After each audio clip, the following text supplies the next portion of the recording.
called me. He's like, hey, Ralph, this is George, man, George Lopez. My first words was like, what the f? What's up, everybody? Welcome to Flagrant. And today, we are sitting down with the new voice of Cats and Dogs. George Lopez has been replaced by Ralph Barbosa. Cats and Dogs 4. Ralph is the new, I'm assuming it's Chihuahua. Maybe it's a different dog. I'm not exactly certain. Ralph, why are you stirring up so much shit with the OGs, man? La raza, why are you doing that, dude? Yeah. Pocos pero locos, way. There's this like, oh my God. This is like saying like a Mexican's worst enemy is another Mexican. Oh, shit. Yeah, and it's true. I don't like these Mexicans. Wait a minute. Bro, we agree on so much, bro. Come on, bro, come on. Okay, listen, obviously there's this beef everybody's going around. I don't even know if it's beef. I don't think so. Nah, this shit's I thought it was fine. Nah. Thought it was fine for real? Like, Yeah. I mean, you did put a video out where you were killing him. Yeah. I put out the edited version. I have a director's cut. Oh.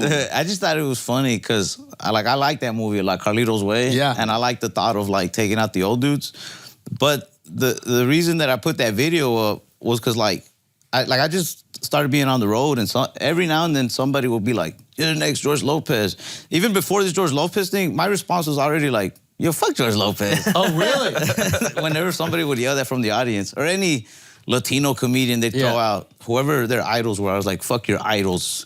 But when that thing came out, I was just like, oh, this is perfect. This is like what I've been saying. Yeah. was that a real sentiment, or just I'm trying to get a laugh on stage when they say it? Or was your brain really like, yo, I'm coming for it, fuck all these guys? Nah, I wasn't really like coming for them. It's just that when they would name them, I'm like, I don't know, like. Sometimes it's a funny thing to say on stage. Yeah, it's a funny thing to say. I just think it's funny that they're just like assuming I like looked up to George Lopez. That's the thing I wanted to ask you when you came up, because you're 26. Yeah.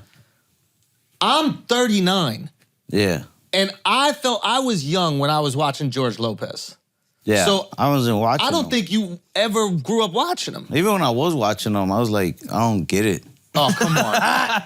Nah, that motherfucker's hilarious. Yeah. That's hate, bro. That's hate, bro. It was good. That was good hate. You got to give it up for good hate. That's hate. Yo, watch, you got your chain on your. I like that. Wait, you didn't think he was funny?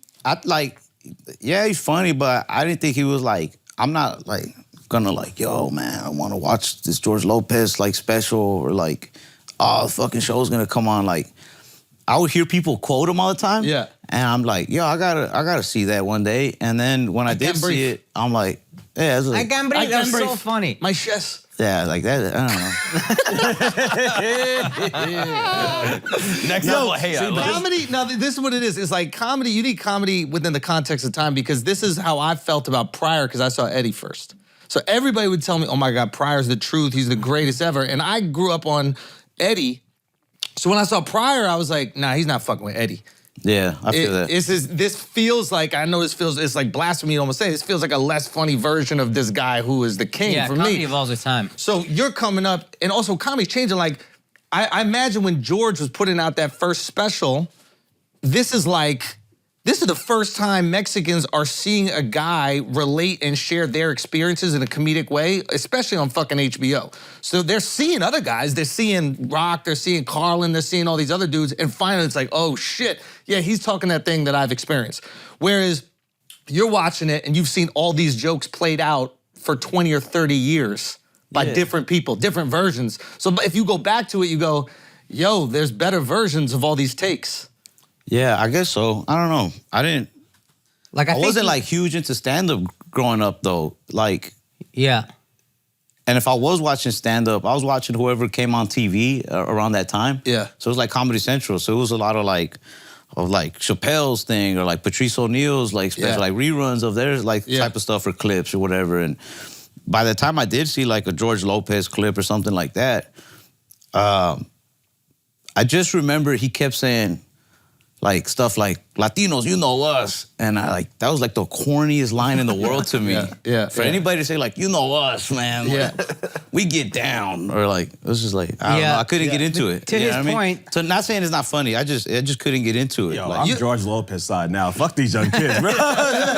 This is and George does say that in the podcast. I started. It's almost like it's like when young dudes look at the rap OGs and the rap seems so simple. And they're just a hip hop, a hibbit. Yeah, just, yeah. You know what I'm saying? And you're just like, what the That's fuck what I'm are you watching. doing? Yeah, that's what it feels like I'm watching George. Yes, yeah. but at the time, that Dr. Seuss shit was fire. I bet. You know what I mean? Yeah. Not to say he's not funny. Like, I'm like, yeah, he's funny as fuck. It's just like I'm not gonna watch him. To his point, you were like 3 when the George Lopez show came on the air. You were like 5 or 6 when the special came out. Yeah. So that thing back then, to his point, it's like when we saw Russell, I'm old enough to like see the beginning. I really felt exactly like what he said. Like, yo, we've never heard anybody talking to us.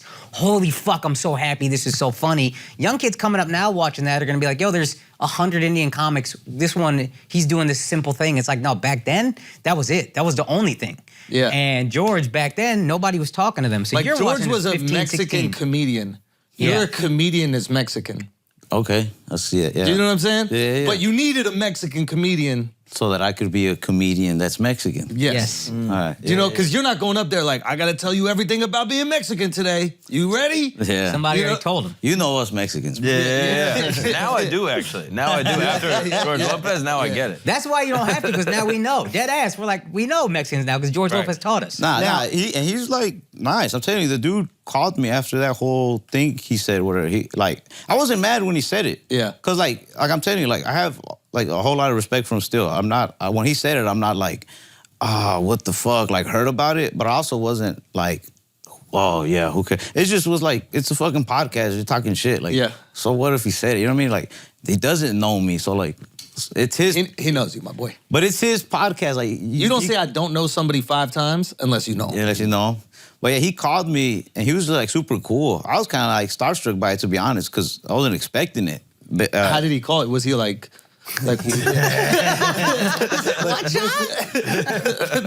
Tell me about the call. What he happened? was just like, he's like, hey, Ralph, this is George, man, George Lopez. I was like, I wanted to call and apologize. And my first words was like, what the fuck? And I was like, my bad, man. I didn't mean to be like rude or nothing. It's just like, damn, it kind of caught me off guard, you know, that he's even calling me. And he was just like, yeah, man. He's like, I was kind of like in the heat of the moment where they're just kind of shooting the shit with Trevino and kind of fired up about it. But I didn't mean to like talk badly about you or anything like that. Like just kind of talking shit, you know? Like, but I apologize. I was like, you didn't have to, man. I was like, I appreciate that a lot. Like, you really didn't have to, you know? It's not like bugging me like that. He was like, no. He's like, I did. I had to, whatever. He's like, That's decent, though, that he didn't do a public apology. yeah, I wouldn't have.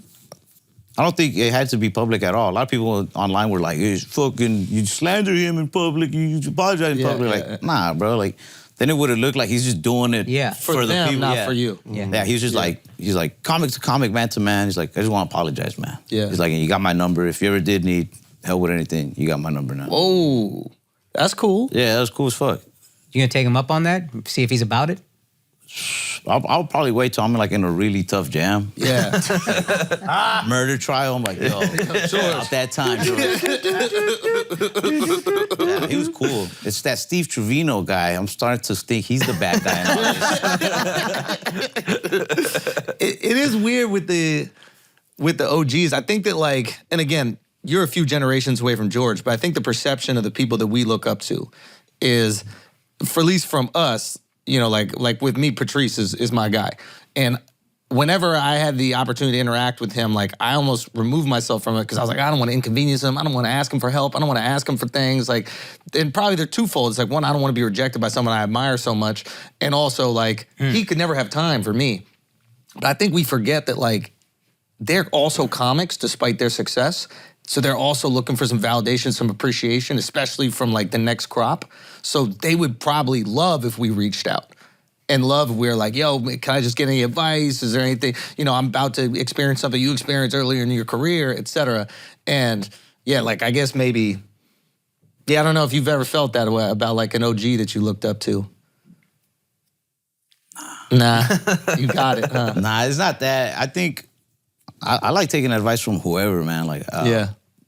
I do get what you mean, though. It's like, yo, I've looked up to this person. I don't want to like risk pissing them off or like being told something that's gonna put me off to them. Yeah. But I didn't really start admiring a lot of the comedians out there until I got a chance to meet them personally. Then I was just like, yo, this dude's actually really cool. Or like, this person's super funny and stuff. And then they started kind of helping me out. So I kind of went in like neutral. Like there wasn't anybody who was like, oh shit, I get to work with this person. Or like, I hope they give me advice. Yeah. I just kind of kicked back and was just like, man, whoever I get to work with, I'll work with them. If they kick advice, they kick advice. Like, I'll take it from whoever, you know? I don't know the situation, but my assumption of it is a lot of times when people try to relate to a comedian, they talk about other comedians that are funny. And that's the last thing a comedian wants. Like, don't tell me this other motherfucker's funny. So I'm imagining George is getting a lot of people, they're trying to curry favor with him going, yo, have you heard about this young guy? You like this young guy? So he's hearing this nonstop, and now he's on his podcast, another guy's bringing it up, and he's like, yo, what the fuck is going on over here? I'm George, let's talk about me. Maybe. I do know, like, at the beginning of that podcast, they were talking about Paul Rodriguez, I think. Oh, yeah. He had, like, some beef with Paul Rodriguez. I don't know what it was. I think they got into it over a joke. I think they fought at the Laugh Factory. Yeah.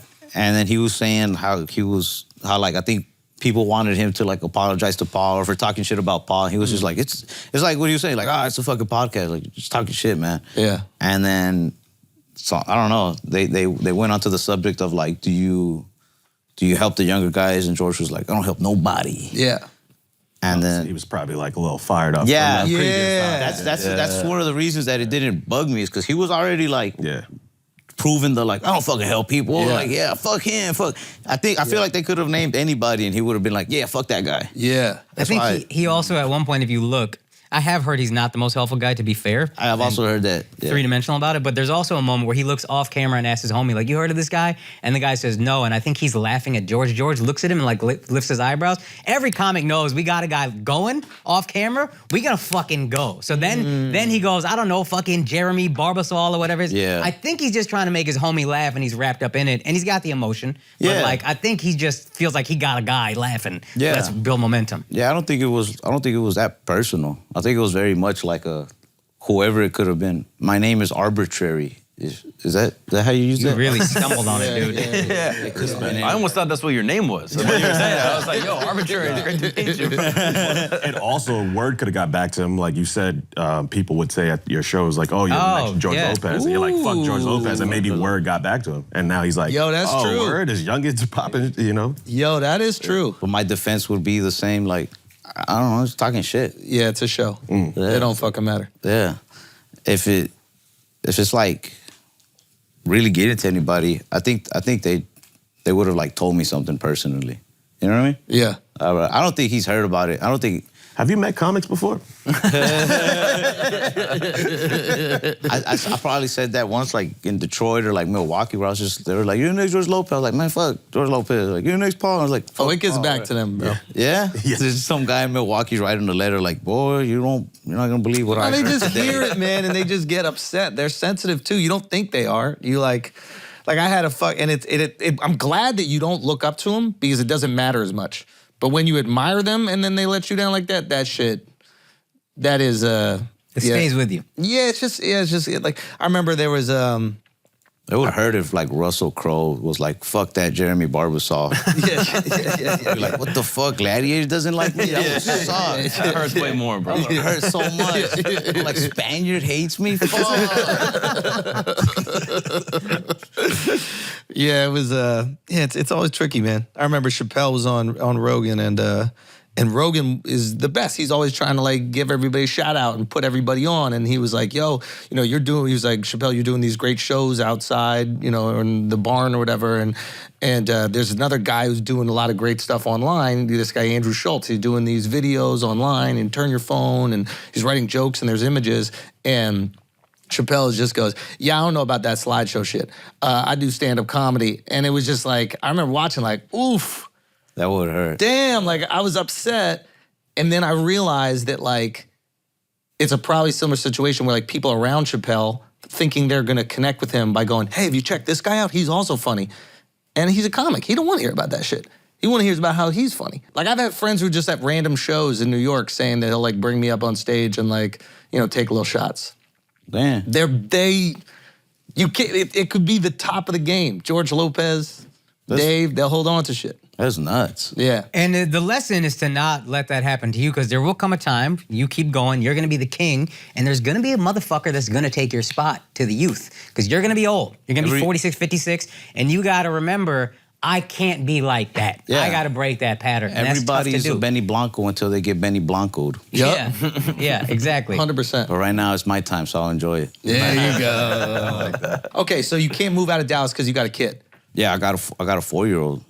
Why don't you, can you move the mom as well? Like, I feel like I got her to move once. from where? So we grew up in Dallas. We live outside of Dallas now. We're out in the country. And I got her to move out there because there's like a better school district. And I wanted my son to go to school out there. I don't want to go to school with like a bunch of thug-ass beans, you know? Yeah. Better words. I haven't seen anybody take away the ER from that word, but it is. You just put an ER, it's just harsh, man. Yeah, you got to take away the ER. That's all you got to do to make the words acceptable. Every profanity, bro. Just take out the Calling ER. a Mexican a bean, just one. When you say it, it was a little Bro, hard. I don't know. thug ass bean is funny, dude. You could pass as like half Mexican, I think. Everybody, I'm Mexican, bro. He's doing a movie role right everybody's now. always like back in Dallas, because you got fucking fans everywhere. I remember people, when I tell them I do comedy, they'd be like, oh yeah, do you like watching that one guy? I don't know if he's Mexican, but he could be Mexican. And I'd be like, Andrew Schulz, they're like, yeah. You look, yeah, I don't know. You could do it. You put it. If anybody's gonna say Beaner, it should be you. You know That's what I what mean? I'm talking about, man. It should be you. Is Beaner that bad? I don't think so. I don't think it's that bad at all. Is he invited to the quinceañera or whatever y'all call it? Yeah, I don't think it's that bad. I don't like. Wetback sounds kind of mean, but even that one's like. That one sounds mean to me, yo. But it's funny though. It's still funny, yeah. Yeah. I don't think. I think it's more funny than mean. I think some are more mean than funny, and some are more funny. And like, yeah, that's not, but I got my son's mom to move out there, and I feel like I had one move. I could either got her to move out here, or I could have got her to move out there, but I got that one. So I was like, fuck. That money's gonna go up, and that move is gonna be way easier. That'd be cool. Yeah. When the time comes, I would like to try to move him out here. Yeah. I like New York. New York? Yeah, hell yeah. I can see you in New York. He has a vibe that's New York. That's why I said. And you like stand up, like because there's less here than there's less here for like industry, but it seems like you just want to fucking grind at this stand up thing. I might be wrong. I might just be talking shit, right? If this actually ever happened, I might be like sad or something. I don't know. I really think I'd be fine with like going back to just having a day job. I was a barber for a long time. I just couldn't. I really think I'd be fine with going back to the barber shop if I could do it out here and just do stand-up 3-4 spots a night. You know what I mean? Really? Yeah, it'd be fine, yeah. This is the first week that I haven't made money in a while, and it feels really good. I'm a bum at heart. I got so much pussy in Dallas because of that. Really? Yeah, I was just a loser. And girls like that in Dallas. Yeah. Is that why you didn't get any pussy out there? Maybe. It's too cool. Maybe that was my issue. I was too successful. Yeah. Really? So explain how the girls give you pussy for bumming it, as you say. Man, I wasn't like killing it, but I'm living at my grandma's. Fire. Yeah. You know who else grew up with their grandparents? Lopez. Yo. He stole that from me though. Yeah, I don't know. I'd work sometimes, and I like to just kind of have fun sometimes, and I think shit happens. But I have friends who like, the minute they got out of jail and they had their ankle monitors, they're on home confinement, they just post that ankle monitor, fucking DMs are flooded. No. You get more. Really? You got an ankle monitor. You're stuck at the house. You get more pussy than anybody who can go flex at the club. That makes sense, though. Really? Yeah. I think girls want The ratchets. They want to know where a guy is. You can't cheat when you got an ankle monitor. You know what I mean? You're stuck in the house. Yeah. That is actually good. There's a security. You get the there's ankle a monitor up, safe- it's like, this motherfucker out in the streets. My buddy, Really? my buddy Sal had an ankle monitor, and I used to go to his house to cut his hair. He couldn't leave. And every time I'd go, there'd be like a different chick there, just like rolling up weed for him. It was like some pimp shit. I felt like I was in a music video. Yeah. It doesn't have to be ankle monitor. You can put a dog collar on there. They'll still show up. Yeah. They can't tell the difference. It's kind of smart, actually. You should sell Collar and a that. pager just fucking on It's your, like super on your easy. ankle. Damn, bro. So girls in Dallas are giving pussy For a lack of ambition, you're saying? Yeah, dude, if you have ambition, it's so corny these days. Yo, facts, bro. I had to hide the fact that I wanted to be a comedian from girls so that I could get laid. Because once you started telling about your dreams, they were like, I can't suck on dreams. Yeah. You know what I mean? You got dreams where you like guys? Get out of here. It's over. Now, after bumming it and the girls giving you pussy, were you ever like curious about why they would do that? I'm still curious about it till this day. Oak Cliff girls? Oak Cliff girls, Mesquite, Dallas girls in general. I'm still curious about it. I don't know. I don't understand it, but I don't need to. I just have to enjoy it. That's right. Don't overthink that shit. That's what we're learning. Yeah. Let's not overthink. Now, do mushrooms, get AIDS, whatever. You ever fuck a girl with cowboy boots on? Cowboy boots? Yeah. Nah, I got my first pair of cowboy boots like 6 months ago. I wore them once. And I was like, no, not you wearing them. Oh, her wearing them? Yeah. Nah. That'd be cool though. Yeah. But nah, nothing, no cowboy boots yet. That cowboy culture isn't really hitting in your generation, huh? Nah, it is, trust me. Oh, really? Yeah. That like, if anybody is gonna get more pussy in a bum, it's a dude in some cowboy boots. Like a Mexican dude, just trucker hat, mullet. Those Mexicans with the mullets, them dudes are out there. Shout out to Dallas mullet Mexican beans. They're fucking, they got a truck. Bro, you got a truck in Texas, like you said, bro, you don't need a penis. I think we grew up in different Texases, yo. Everybody had trucks when I was growing up. Everybody had a truck. Yeah. And a lot of motherfuckers were broke. And I don't think they were getting that much pussy to everybody. Dude, if you have a truck and you live at your parents', that's it. You're set. Pussy waterfall. Did you grow up with money? Yeah. We were like rich growing up. No. I swear to God, me and Chris were talking about this. Rich and living in Oak Cliff? Well, living in Mesquite. Oh, yeah. So you started out rough area. I was like, I just went back and forth a couple times. But that sounds the rich. house we were in. Hey, let's go from Oak Cliff to Mesquite. I mean, like hood to like lower middle class. Well, you summer in Mesquite. The house we were in was like borderline Garland Mesquite, and we were the first ever like Hispanic people on that whole block. There was us. There was one black family across from us. Everybody else was white. It was like a nice house. So that's rich. My uncle bought that house when he was like 18. Yeah, he had like hired a realtor, and my uncle, my mom's brother, got my dad into, they were drug dealers, like sold like all sorts of drugs. My uncle was like a right-hand man for like a cartel in Mexico. Oh, shit. Yeah, like we were like spoiled. No matter where we lived, we were always like so taken care of. I had like all the video games. I had like so much clothes. Like my uncle had a Corvette, a BMW. Like I've been so rich and I've been so poor. And like either way, like I'm chilling. Yeah. I realized that. Yeah. So that's why I'm like, if I have money or not, like who cares? You're gonna be good. Yeah, I mean, they're not rich anymore. Like, I can't just rely on them, don't get me wrong. The glory days are over, right? Yeah. But, like, I don't know, I'm chilling either I didn't way. know that you feel comfortable talking about it? They're cool? Like, some parts. If there's ever anything that I shouldn't say, I'm just not going to say it. All right, fair enough. The money came in, it was flush. Were you worried about anybody getting taken out? Nah, because I didn't even, bro, I was, like, oblivious. I was, like, a dumb kid. Yeah. Like, I'm, like, 15, 16 years old. Did you guys ever watch The Sopranos? Mm-hmm. Yeah. You remember, like, first season was, like, Meadows telling her little brother, like... And AJ, Yeah, she's telling AJ, like, our dad's in the mafia, dumbass. Like, Yeah. That's how, like, my cousins were, like, telling me. And I was just like, nah, you know what I mean? Like, yeah. They're like, who around us has a job? And I was just like, oh, shit. Like, I never thought about it. Did the neighborhood know? And Nah. Not at all. Nah. So there wasn't any judgment from the neighbors. They were like, yeah, they're drug dealers. Don't let them play with the kids. Nah, Nothing. They had no idea. They thought, like, my grandpa had like a job in doing like sheetrock and stuff. Yeah. Like, he's probably the one guy in our whole family who had like a job. Yeah. So everybody's just like, oh, he probably just runs like a sheetrock business, I guess. Wow. Yeah. How did your family end up telling you? Or is there ever a discussion about it? There was once I was like 16 or something like that. I just started asking them about it a little bit here and there. My dad one time like confessed it to me when he had like quit. He like got out of that.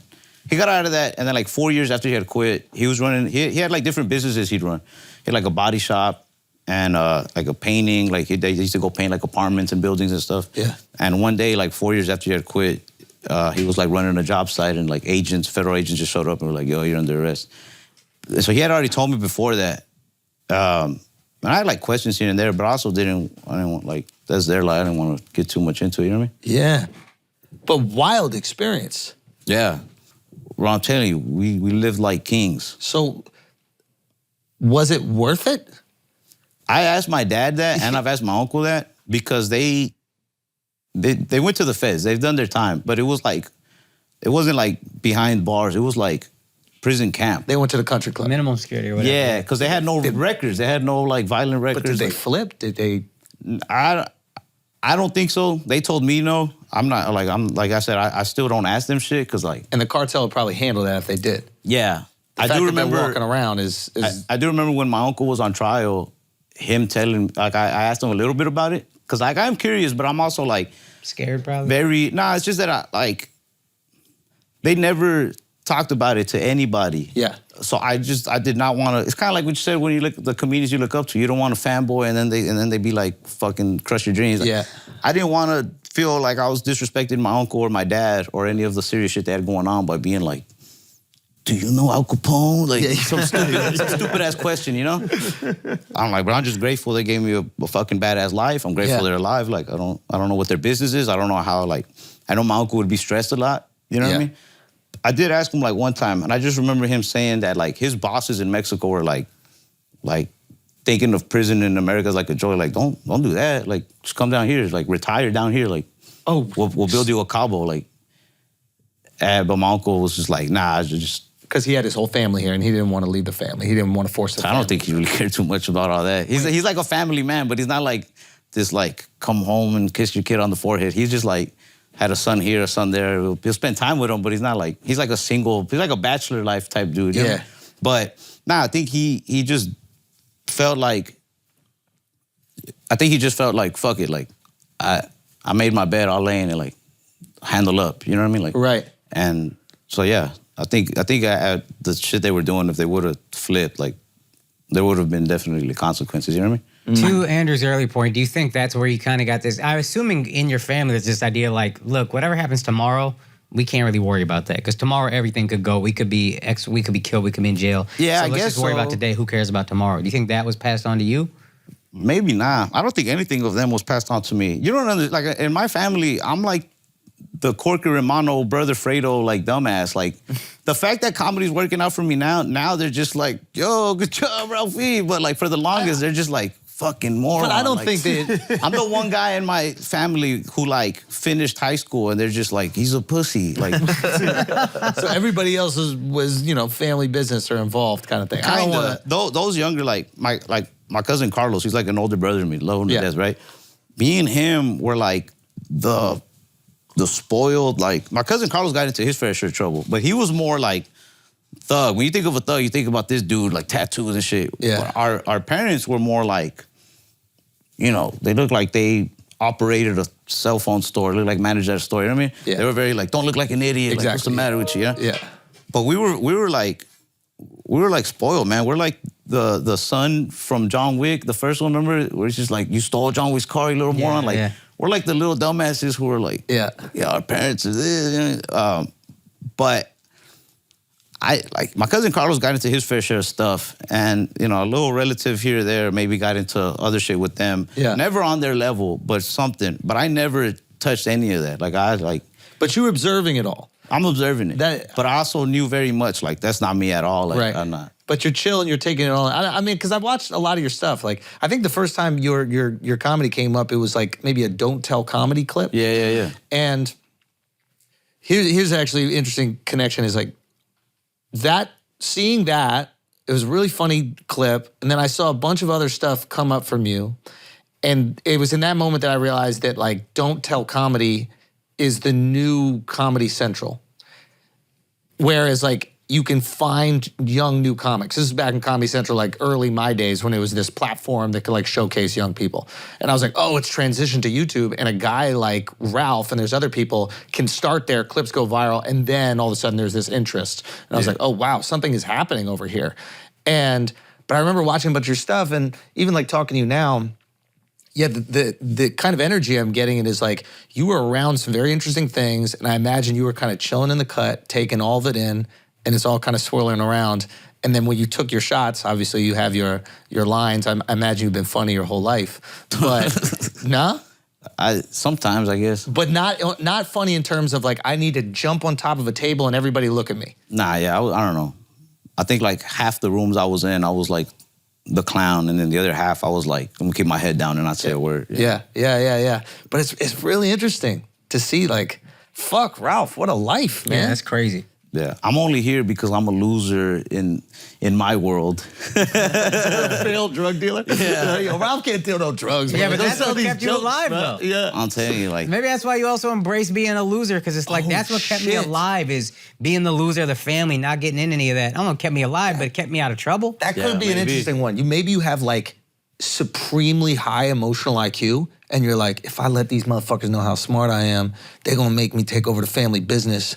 So I gotta be a dumbass. Bro, you gotta make that movie, like a Godfather spinoff where you're girls afraid are probably of. fucking you because you're from a family that runs Mexico. You're watching, Like, you're watching Godfather, and you're seeing Fredo be a dumbass and them give him no responsibility, and you're like, he's onto something. Yeah. Like my uncle got kind of sick.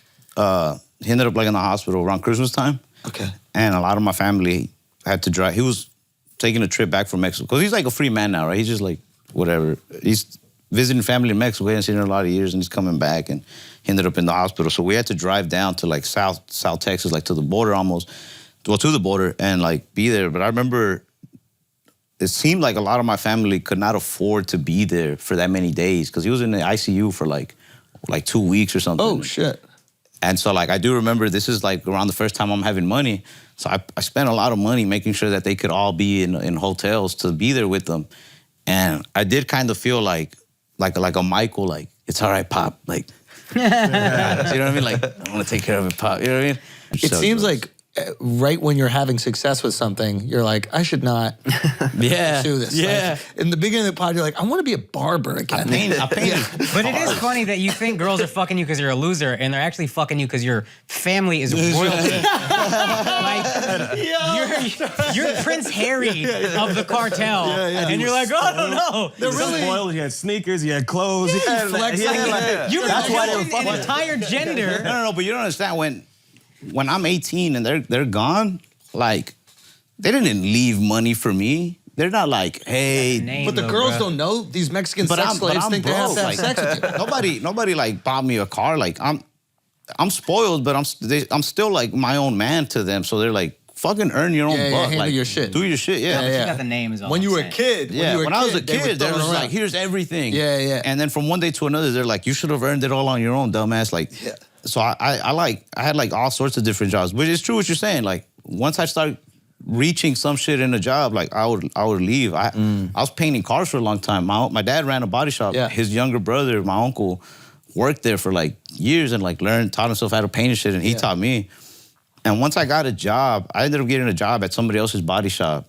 I was in school to get certified, and that guy got me like an early certification with some other company, and he like made me like the painter there, which is kind of hard to do. Like, you have to like do it for years, and that was, by this time I'm like 20. I had done open mics on and off for like a while, but I went back to the open mics, and then I was just like, I'm gonna stick to this instead. And I quit painting. Like, I went and got a job delivering pizzas so that I could be able to go to open mics like right after work. Yeah. But I was just like, I was making really good money doing that, and I was just like, nah, I should deliver pizzas for comedy.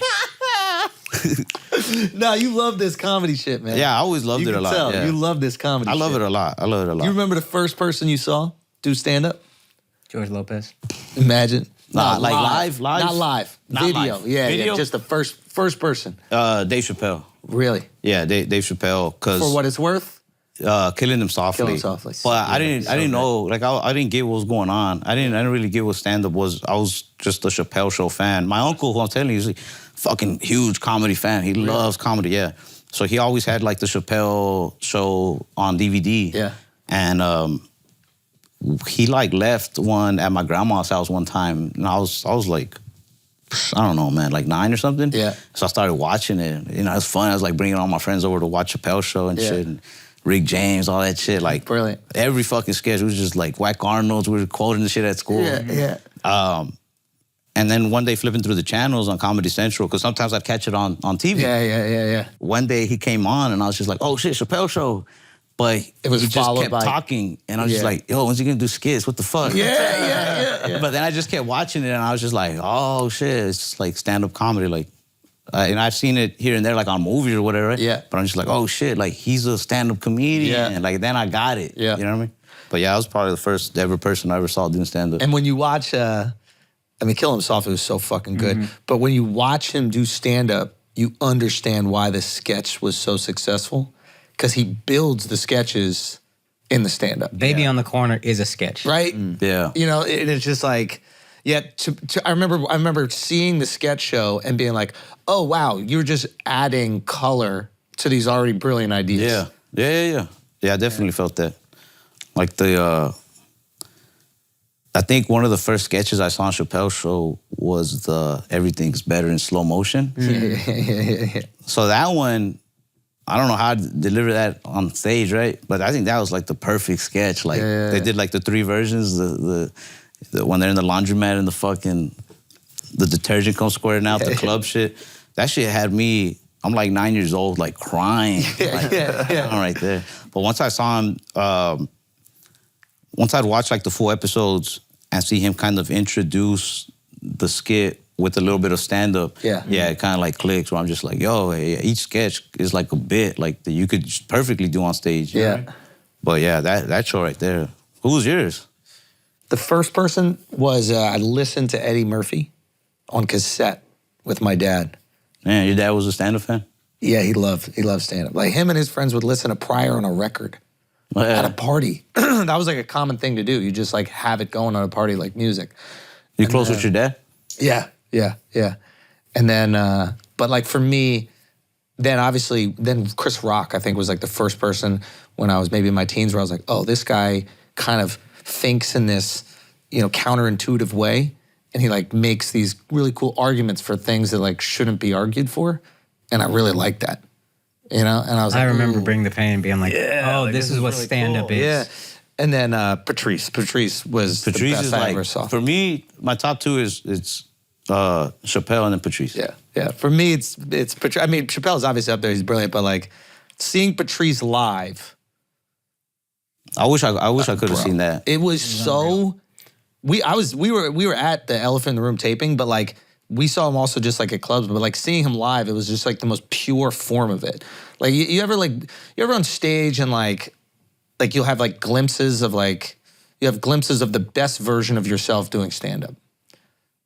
Like it could be a joke or it could be like a reaction or it could be like holding tension. Like you hold tension really well. And it's just like holding the breath of the room. You can almost like feel the room breathe. Do you know what I'm saying? Like you're getting everybody on the same page and it's just like, it was that. It was like this guy's holding a room and they're just waiting. And people are furious, but they're not leaving. And people are really excited. People are looking like couples are almost fighting. And it was just like, there was so much going on in the room. It was like this organized chaos. And he's got them all right there. Bro. That's badass. Bro, I mean, and then just this, like, even, like, he'd have the most profound shit, but also, like, the silliest thing. Like, I remember him telling this guy was eating chicken. Oh, yeah, eating all the meat off the bone. And it was like, and I've heard the thing about, like, black people eat chicken, all the thing. And he said this, he was like, man, we even eat the part of the chicken that ain't even chicken.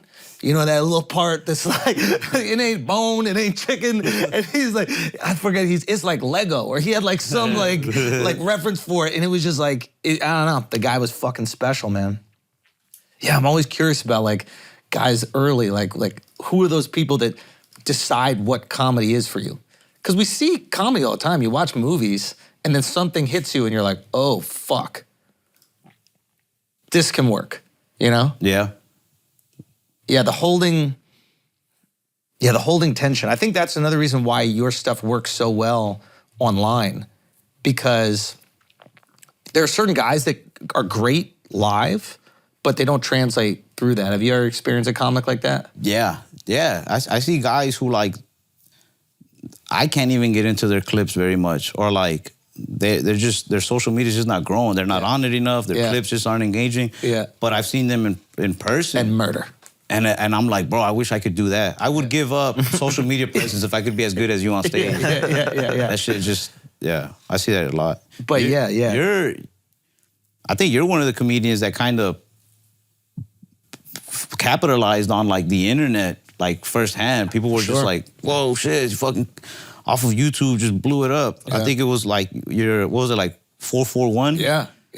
That thing started it off. I think it kicked it off and it made everybody fucking want to be like, yo, get on it. Yeah. And like, I didn't want to for the longest. Like I hated Instagram. I still fucking hate TikTok big time. Like Instagram shit. Like I just turn off my notifications. I'm like, but once I did the Don't Tell taping, I knew that it like get some eyes on my page. So I was just like, all right, now I'm a little more motivated to like start posting more and like figure out how I can get my page. But I feel like you can't follow the same fucking method that everybody like, you just post once a week, do this, do once a Find your own, You got to find your own beat to it, your own rhythm or whatever. So I just kind of waited till that thing came. Well, I waited for like a month. I waited till it was about a month before that, and then I just stockpiled as many clips as I could and figured it out. But I had to figure it out. I had to like go through it and shit. But I definitely think if it wasn't for social media, YouTube, I wouldn't be like on a tour right now at all. Yeah, maybe it'd be different, but at least you got more control of it. Yeah. You know what I mean? Like, I think the talented people rise. I think the cool thing about the internet is that it allows the talented people to be seen quicker. Yeah, it lets the people choose. Exactly. Yeah, I do like that a lot. There's very few people, like I think about like when I talk to comics, because there are a lot of comics, especially like the older ones, who are like, oh, I don't want to pose, oh, everybody posting. It's just like, the people that I know that have blown up from the internet are way funnier than the people that I know that are successful from traditional. There's very few people that I know that have like really hit. I'm not talking about people who had a clip or two go viral. I'm talking about like they're selling out clubs or selling out theaters. Like, they're funny. And there are people that like have had maybe traditional specials that I think a lot of us can be like, yeah, they ain't the funniest. And it's because the people aren't really deciding. There's also a little bit more of that raw feeling. Like, the rawest he's gonna get is live stand-up. That's fucking raw. But it's closer to raw when you see it on Instagram or on YouTube than a fucking edited special and everything. You know what I mean? Yeah. When, even if it is like an edited special, even when they just get that but fucking put it on YouTube, it just feels way cooler than to get on Netflix or get on the Showtime app. And like, there it is. There's the light. Like, nah, I just want to click on the video. It's like, oh shit. Like, you know what I mean? It's also like they're discovering you. Yeah. Like, I remember seeing a video and then seeing you in a video and I'd be like, oh God, this guy's funny. And then I remember seeing a lot of other clips come up and I was like, oh, it's happening. And I've been through it, so I see it with different guys. And I'm like, oh, it's happening for him. This is really cool to see. And I get excited when the people choose someone that they like that's also funny, you know? And there's like a cool justice in that. Yeah, I very much feel like Spaniard right now in Gladiator. See what I'm saying? See what I'm saying? The people's champ, man. People's champ. Yeah. Yeah. I am amazing. Now, kidding. It is stand-up's the fucking best in that way. And was the most frustrating for the same reason before. You know? It is dope though. Like I remember the first time I came to New York. I hate watching comedy shows that I'm not on. Yeah. It's painful. You get it, right? You want to do that too. Like, but I remember thinking like I have to watch a show at the Cellar. Like that's been to me like the dream club. Like I would like, you know what I mean? So I'm like, I have to go watch there. And I remember seeing dudes. Like I saw, what's his name, Greer Barnes? Oh, dude. Yeah, unreal. And seeing him and like I had seen him maybe twice on YouTube. And that's it. That's all there is of him on there. You know what I mean? And I remember seeing like that longer set and just thinking like, yo, like, it is so badass that this is where I have to see you. Yeah. This is the only place I can see you just fucking like masterful stand-up. Like, and then there was a couple other comics like that who I had never seen before. I learned about them there, like watching them. I'm just like, I'm looking them up afterwards. And the less I find of them on the internet, the more I'm like, that was badass. Yeah. Like, that was badass. I bet you, who knows, right? But I think that's when I first started thinking like, man, if I could live in New York like, I wouldn't even care if I could never be famous. Just the fact that I could come out here and just like get really good. And make a living doing stand-up. You can do the clubs and make a living. And just nobody even knows who you are. That would be badass. Yeah. That's to me is like the ultimate dream. Like, I never, before this little tour started, I'd never been recognized out, and like it started happening. And like 99% of the people who could like approach me or like recognize me or wherever are like nice or whatever. Yeah. But there does come moments where you're just like, yo, leave me alone, dude. Like, I got followed into a restroom and the dude waited for me to come out the stall and shit. Like, bro, it's fucking weird. And when those moments happen, I feel like I'm doing something wrong. I'm like, I should have been at clubs where nobody knows me, but I'm like still getting paid. That would be the dream to me. Why don't you want why don't you want to affect people in that way? Or do you not want the reaction of that? I don't know. Effect. For a long time, I was an only child. I have siblings or whatever. They're way younger than me, though. So maybe that's one of it. I'm just kind of like socially, like when I'm expecting to be alone, I'm really comfortable in the alone. And then somebody kind of snaps me out of it, like, yo. Yeah. I also grew up in big shit-talking environments. Like, I grew up at the barbershop where it's not even funny anymore. It's just shit-talking, you know what I mean? My family's like that. I'm telling you, I was like the dumbass of the family. They're like always shitting on me. So when somebody comes up to you and is like, just like really nice and like they compliment you. You don't know how to handle it. Yeah, I'm like, what the fuck are you doing right now? Yeah. Like I'm very like, I'm looking behind me to see who's gonna fucking stab me. Like, bro, they're distracting me because somebody's gonna fucking rob me. That's what's like in my head. Like I mean, we grew up in New York, but I imagine a similar situation. It's like anytime someone's nice to us, they're trying to get money from us. Yeah. So initially I was very concerned as well. Like even when people looked at me, I remember when I was first on TV and people like looked for me across the street. In my mind, it's like it's like the staring, it's like the Mad Dog contest. So like I'd be like, "What's up?" And they'd be like, "Aren't you on MTV?" I'd be like, "Oh, okay, yeah." Like there's an adjustment period. Like I thought this guy wants to fight me. Yesterday, Mark comes up to me. He gives me a compliment. He's like, "Yo, you looking good?" I was like, "Yo, shut the fuck up." Immediately. Fucking dude yesterday in Queens rolled the window down. I was like, yo, you that guy, right? But as soon as I seen him slowing down, rolling down the window, I'm like, yo, cartel is back.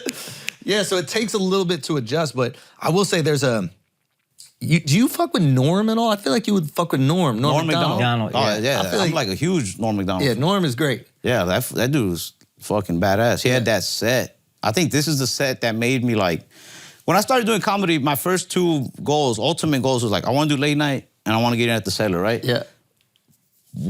I was like 18 or something and I'm just looking up stand-up comics and stuff. I'm trying to get more into it. And I saw his set. It was like the last set he did on Letterman. Yeah. Letterman was like on his way out. And I was like, yo, like that's what like joke writing is right there. He did that joke about ID. He's like, I stands for I and D stands for identification. It's just funny as fuck. So like, yeah, Norm Macdonald is like fucking badass. Yeah, he's great. He had an excerpt in his book where he was talking about, because I think a lot of people do feel uncomfortable with like some level of fame and some level of maybe like appreciation. And he had an interesting perspective on it. He was like, I get the best version of people. And for the majority of my life, I've been famous. And when people meet me, they're happy. They're on their best behavior. They're excited. And most people, when they get to meet strangers, they're in a shitty mood. They're cursing. They're upset. And I remember him saying that. And I was like, whoa, dude, I didn't even think about that. Right? Yeah, I didn't think about that at all. And like how fortunate. I feel like a spoiled little bitch now. It's also funny though that like all the good things that happen to you in stand-up is all the things you don't want to happen to if you're involved in drug dealing. You know what I mean? Example. So like getting recognized. recognized, People making a coming ton of up to money, you. walking around with a ton of money, Yeah. like being too flashy, having jewelry. Yeah. Like I will people say this. knowing who you are. Yo, Strangers that's walking true. So up you're to you. probably almost like raised to be like, yo, low profile. Yeah, Strangers are walking up to you like, are you that guy? If you're a drug dealer, that's the worst. If you fucking get too thing. successful as a drug dealer, you get arrested. Yeah. You know what I mean? You can't go too high. You're literally treating it like drug deal. You're like, I need a fake job. I'm a barber. You're making No legal one knows money, me. bro. I go into a club late at night, sling some jokes. I'm just like, yo, chill here. Let me leave before you guys leave. Bro, he's a joke drug dealer, I'm telling you. You really are. Yeah, it does feel like I'm not supposed to be enjoying shit, but Yeah, you're a joke dealer. Yeah. a little bit, yeah. Yeah. grew But up with you coke will. dealers. You will be able to enjoy it. Yeah, I think you should read that Norm book, man, or check that out. He has some really interesting perspective. I'll check it out. Yeah, it is a weird thing. You read a lot of books? No. Can I be honest with you? I just read that little part. Yeah. I didn't read the whole book. I just read the last paragraph. I've read chapters out of like different books. I can tell you a lot of things about, like, a little bit about a lot of things. Does that make sense? But yeah, I just read little chapters here and there. Yeah, yeah. Ralph Barbosa, before we wrap this up, I want the people to go obviously check out your stuff. And I know that you would probably be the last person to do any self-promotion, even though you do post clips. Nah, I'll do some self-promoting. Okay. Is there a piece of comedy that you would tell them to go watch? I think a lot of times people just go, yo, watch my stuff. But there's so much stuff and you don't know. But is there something that you're like, yo, I think this captures me well? Yeah, I think the 20 minutes I did with the Entrenos, the HBO. That one, if you go on HBO, look up fucking name, man. Ralph Barbosa. Yeah, R-A-L. Yeah. That's my name. Ralph. I was trying to think of the name of it. You thought it was arbitrary? No, it's not arbitrary. Ralph Barbosa. Jeremy Barbosa. Nah, yeah, like Entrenos. I wonder if that works though. If you go on HBO and you look up my name, will the thing come up? Or do you have to look up the name of the special? No, I bet you could type your shit on. Name or But also, I think that set might also be on YouTube too. Somebody might have ripped it and put it on YouTube. Somebody should rip it, put it on YouTube. Facts. Check it out. I should have ripped it. Go check out Entrenos. Check out Ralph Barbosa.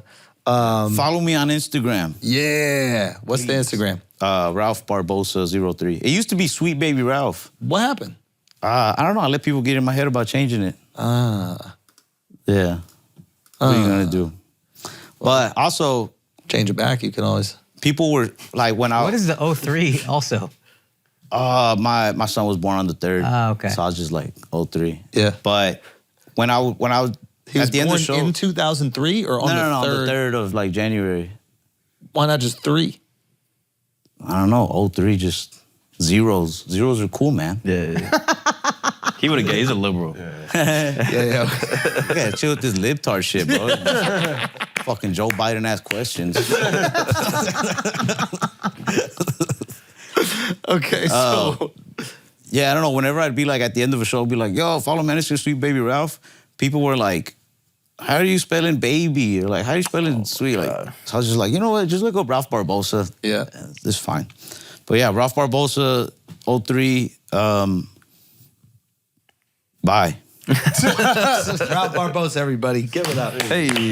All right, guys, we're going to take a break for a second because, listen, hard dicks are not going anywhere. I know you just blew your shorty's top off for Valentine's, but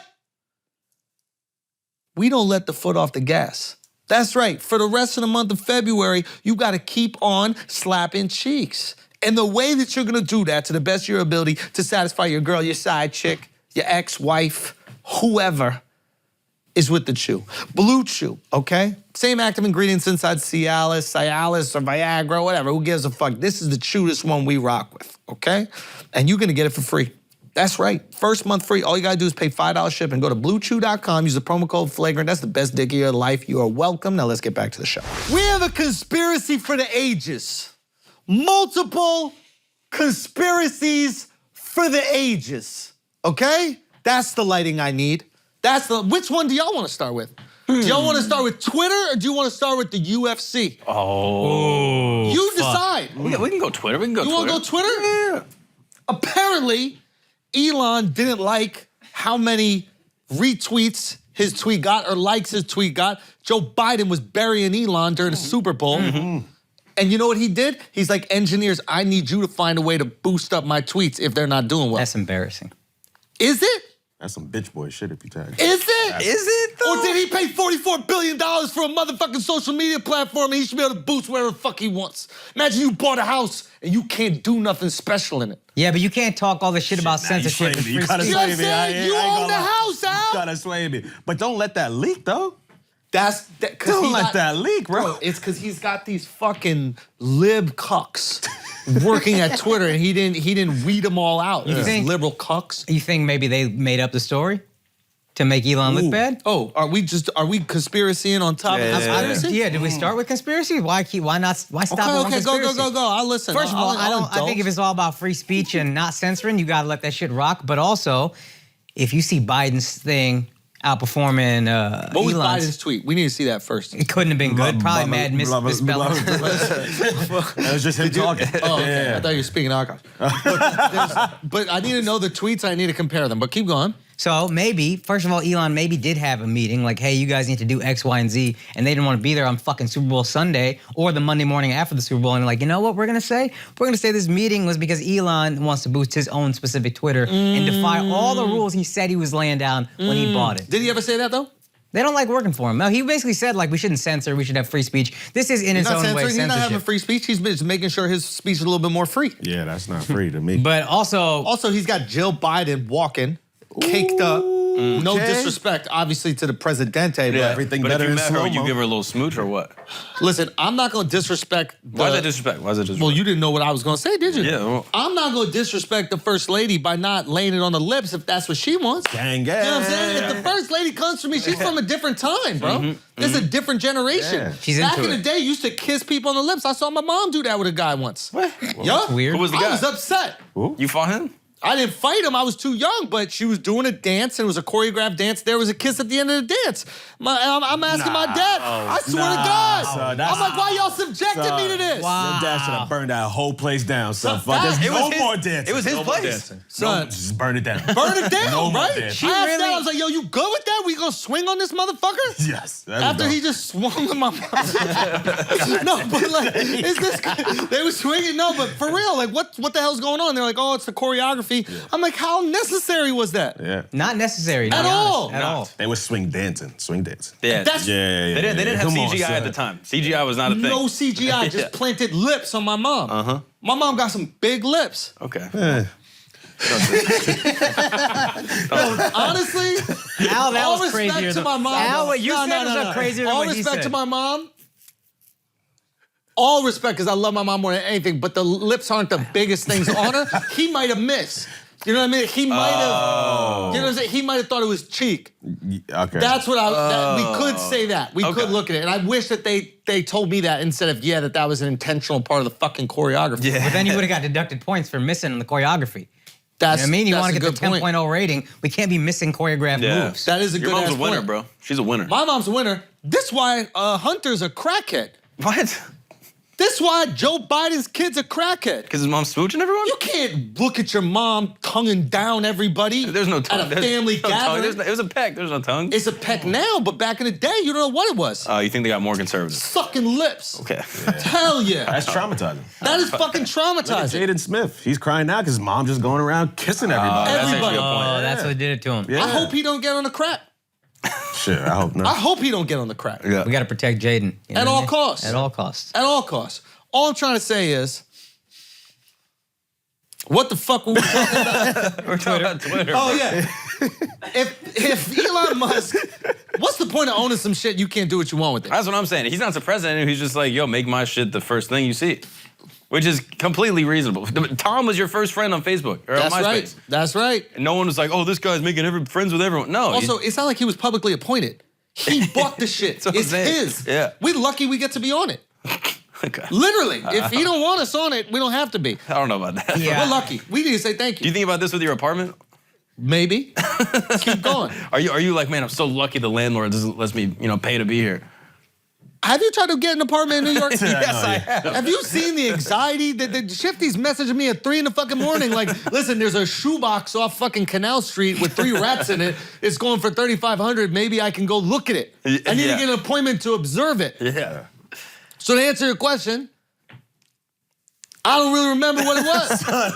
This Celsius is crazy. How are you Nah, forgetting Celsius gets you all the excitement and energy. Can we get a sponsorship? With none of the retention. Let's get a Yeah, sponsorship. yeah. That shit is fire. I don't need this in my life. I do.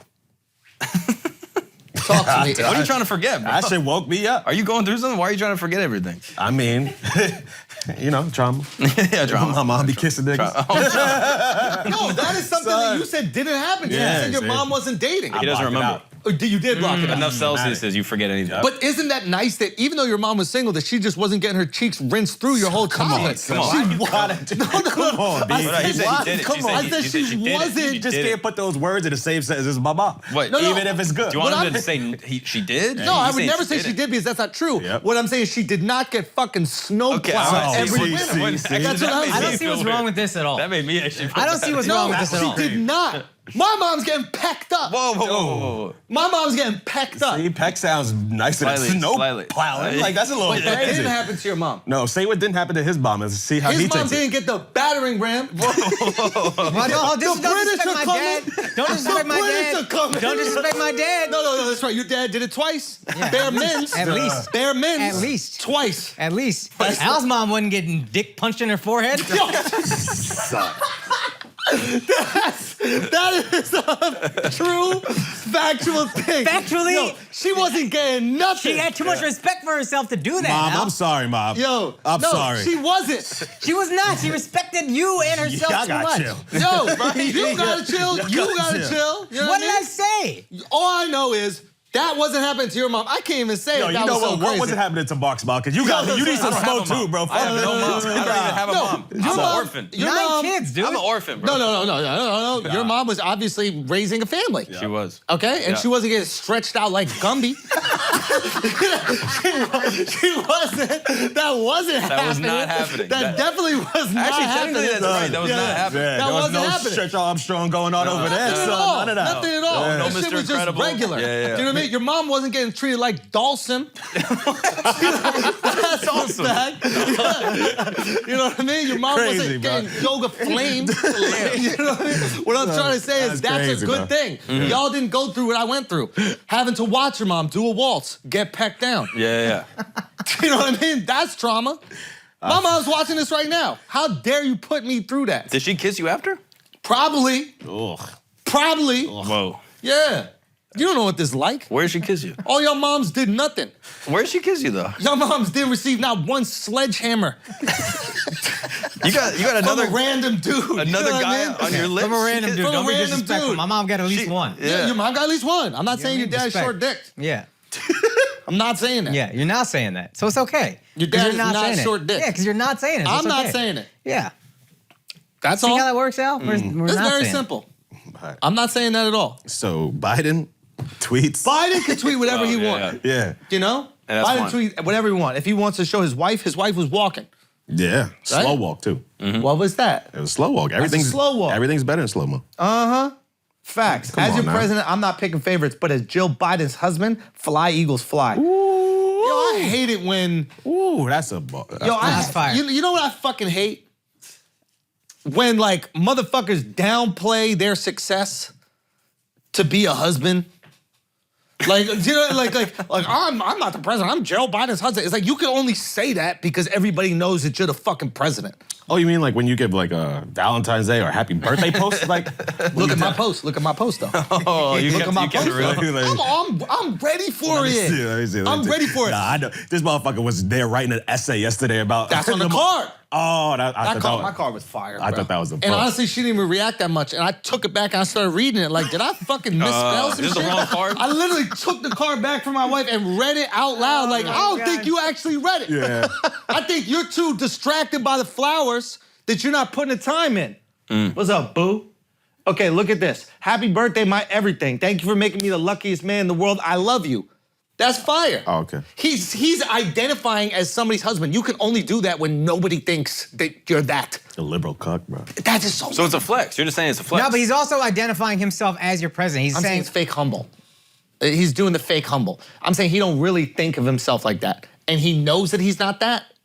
So he will present himself But in that way. look what he That's a says. He flex, says, though. as That's your cool. president. That's a flex. He says he's your president.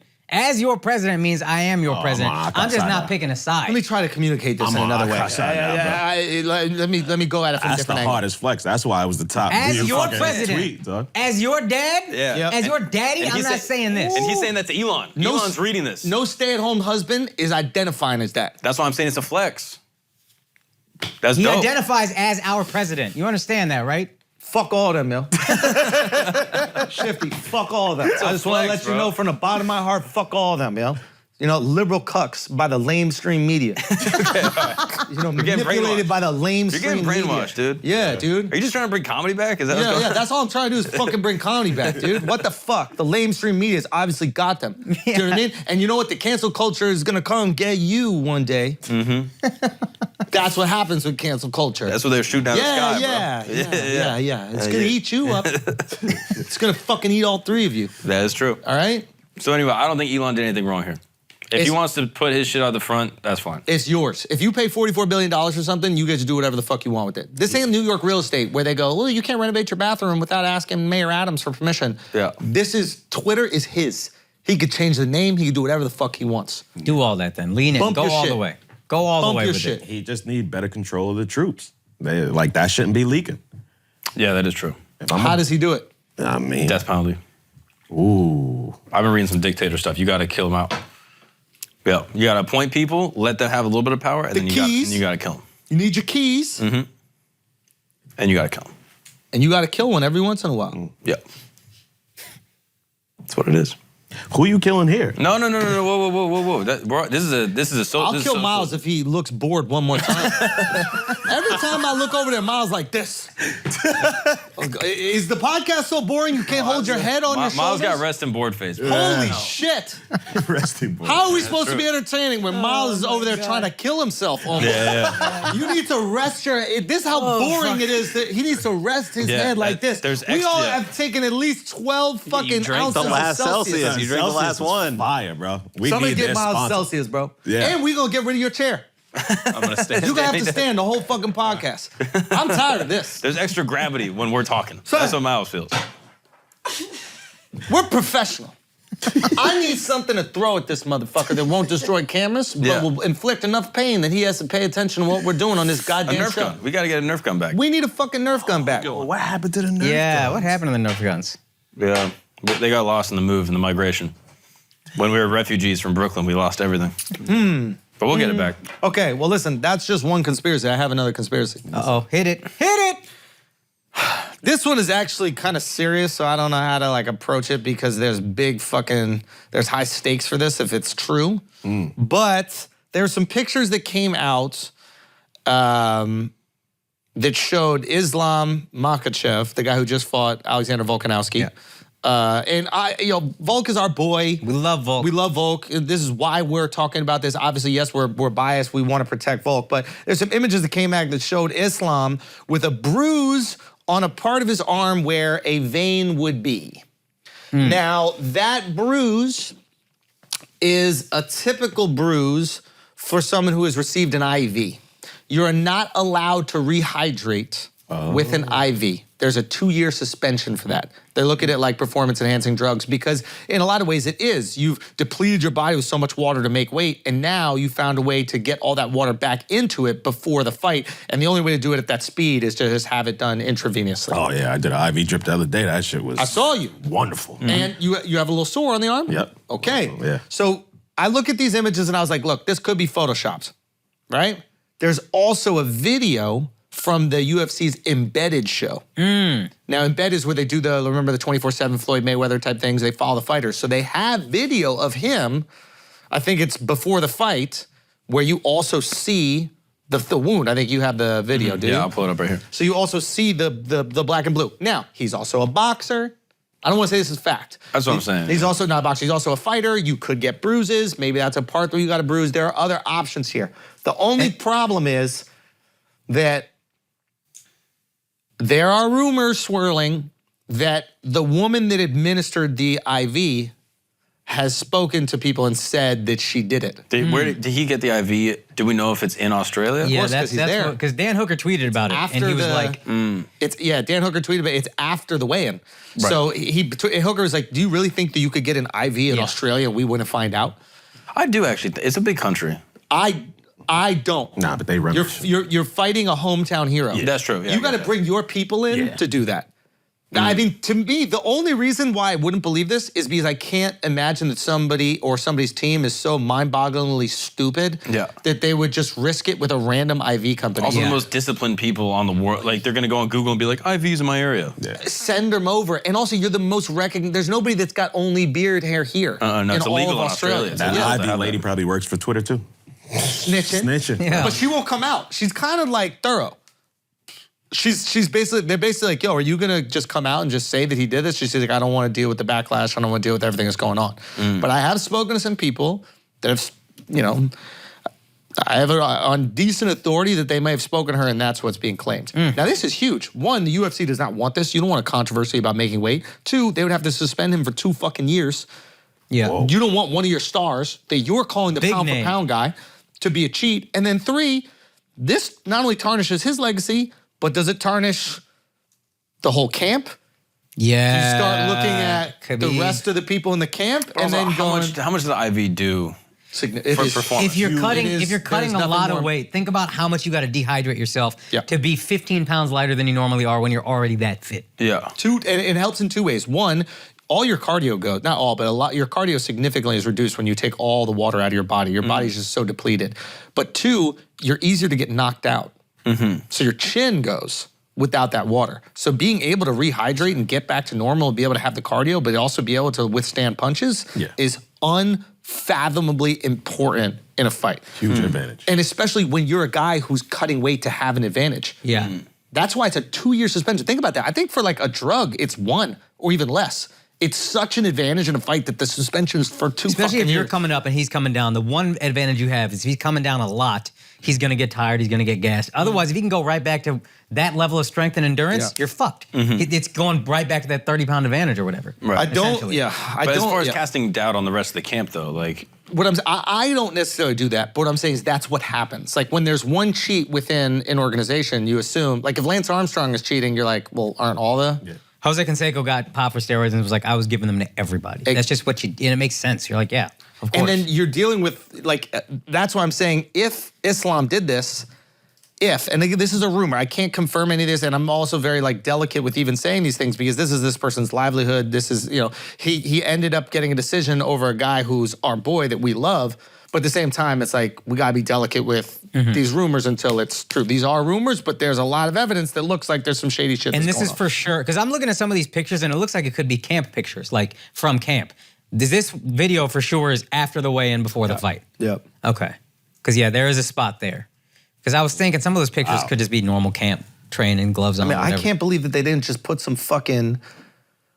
I can't believe they didn't just put some what's it called on it, some Makeup or whatever. that's what I'm conceal it. saying. Like, Wear a it's- long sleeve shirt. It like- seems so obvious that you would think that it's not that. Yeah. You know what I mean? Like, Yeah, that's the other thing. It's like if you were really worried or concerned about it, you would wear a long sleeve shirt. You would try to hide it. The fact that he's not trying to hide it almost makes me go like, okay, maybe this is a misunderstanding. Maybe he got an IV for something else. Maybe they had to take blood for a blood test. Right. Maybe USADA was like, hey, we need to. You But know, then that nurse would kind of be smart enough to say, I gave him a blood test. And not, that's the only thing that's tricky. Is But then that we don't there have is- a nurse, though. Exactly. There is allegedly Yeah. a nurse Yeah. who's saying that this did happen but won't come out. Yeah. And that's a big fucking allegedly. Yeah. You know? And it sucks because the fight was so incredible. It's So good. It was just, Volk is the man. amazing. And I honestly, I'm not mad at the decision. I kind of scored it 3-2 as well. I'm very much a novice, but Yeah.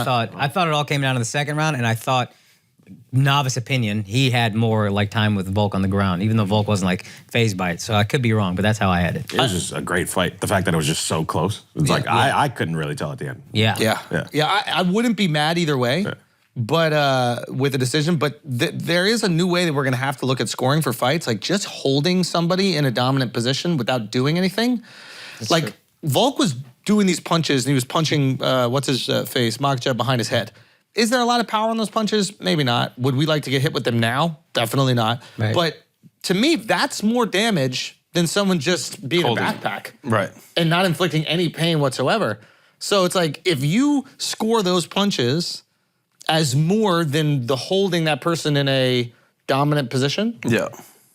then I see why you would give the round to Volk and then Volk wins. Yeah. Yeah. The scoring really dictates strategy. that if you just have to be in a dominant or winning position for the majority of the fight, it's like, yeah, I'll just try to hold you. Yeah. I'll just work on ground. I don't really need to work on striking, which is sort of the strategy of the camp, it seems like. Yeah, I mean, dude, Volk was just so impressive. He's also just a classy dude. Yeah, and also I would say Islam's response was also cool. Like I thought both of them were They both respectful. gave it up to I one love another. that. There was like a nice fight where they both clearly respect each other. Even before round 5, they dapped each other up.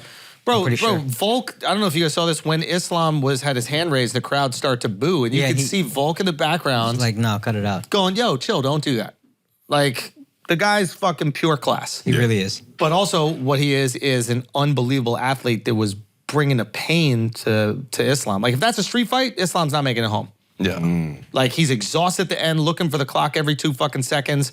Volk looks like it's the first fucking round. Yeah. Like, he's the smaller guy who couldn't be out-wrestled, couldn't be choked out, all the things that Islam has just absolutely dominated people doing. And it's like, this motherfucker is not to be played with. And Islam gave it up to him. Yeah. 100%. What I will say about Islam was that his distance management was phenomenal. I've never seen Volk look like he was extending himself too much to land a punch. And granted, Islam is taller, but Volk's fought taller guys. But Islam managed the distance so well that when Volk was striking, he had to take real risk to get in there. Yeah. I was getting nervous. Yeah, and it's like, I got to give Islam credit in that regard. But I think if they run it back, I think Volk wins that easy. Yeah. And I hope he doesn't get suspended so they can run it back. I hope that that's not true. Yeah. Just for the sake of the sport and for the sake of Volk, like going in there against somebody who's got like an illegal advantage, like, and then losing that fight, they would take away the L, but like, I'd rather you just didn't put your body on the line for somebody It's that had 5 that. months of your life, for however many months the camp is, for like, oh, it's all kind of bullshit. Yeah. Yeah, it sucks. Yeah. But it's also a good turnout for him, regardless, like, omitting the, conspiracy angle that you lose, but you lose on a technicality, I guess. Or you lose on points, but you win in spirit. Yeah, and Like- you lose in a fight that a lot of people, like Rogan apparently thought Volk won. Yep. So that says something. Yeah. It's funny, UFC is trying to call it Islam the pound for pound #1 now. Yeah, I don't see that. That was never up for grabs for him, in my opinion. It makes Volk pound for pound if he comes up in weight and beats the bigger guy. Yeah. It doesn't make you be pound for pound if you're fighting the smaller guy. You're a defender. Especially Whereas if it's Volk close. is going for the challenger. Yeah, you get to keep your belt, but you don't gain more. Yeah. I think if you come up, you're taking the challenge, and if you beat that person one division up, it's like, this guy is so That's dominant. what the trade-off is. You have a lot to gain, but you're at a disadvantage because you're coming up. Exactly. It still makes you pound for pound if you're used to fighting at a certain weight and you have to drop more than you normally have to drop. No, he So doesn't. now- He didn't. Oh, I He, thought he went- stayed at his he's normal weight. Oh, okay. I'm sorry. I thought they Oh, I thought he dropped more too, yeah. No. They like. But that's my thing with the IV thing. Like, if he didn't come down more than he normally is, like, why is this recovery so much worse? And why did he have to do this if this is normal cut? And that's why I'm kind of like, I don't. Well, that If means he you- would be bigger than normal. He either wasn't training as hard or wasn't monitoring the food as much, or what happens is as you get older, you start to hold on to the weight, and cutting that water weight is fucking hard. They say this with boxers. It's like they used to be able to take off the 20 pounds in water weight, and towards the end of their careers, they just can't do it. They just don't shed. So, I mean, the guy's probably been cutting weight since he was doing wrestling as like a fucking 9-year-old. Yeah, 8-year-old. Yeah. So, You know, when you talk about Volk's cardio, what I thought about, and we love Izzy as maybe one of my favorite athletes in the world, but when he fought Jan, I think was his name, when he went up, Jan just leaning on Izzy. You could see Izzy get tired after rounds of that. And obviously Izzy's one of the greatest athletes on earth. Volk had a similar thing, maybe not the same weight difference, but similar thing, just getting leaned on, getting held on the ground, and wasn't remotely fatigued. It's mind-boggling. I have a theory about that. Okay. He comes from Aussie rules rugby. Right, you talked about, where he was weighing much more. I think he was weighing over 200 pounds. But also, they run like 10 miles a match. Non-stop running.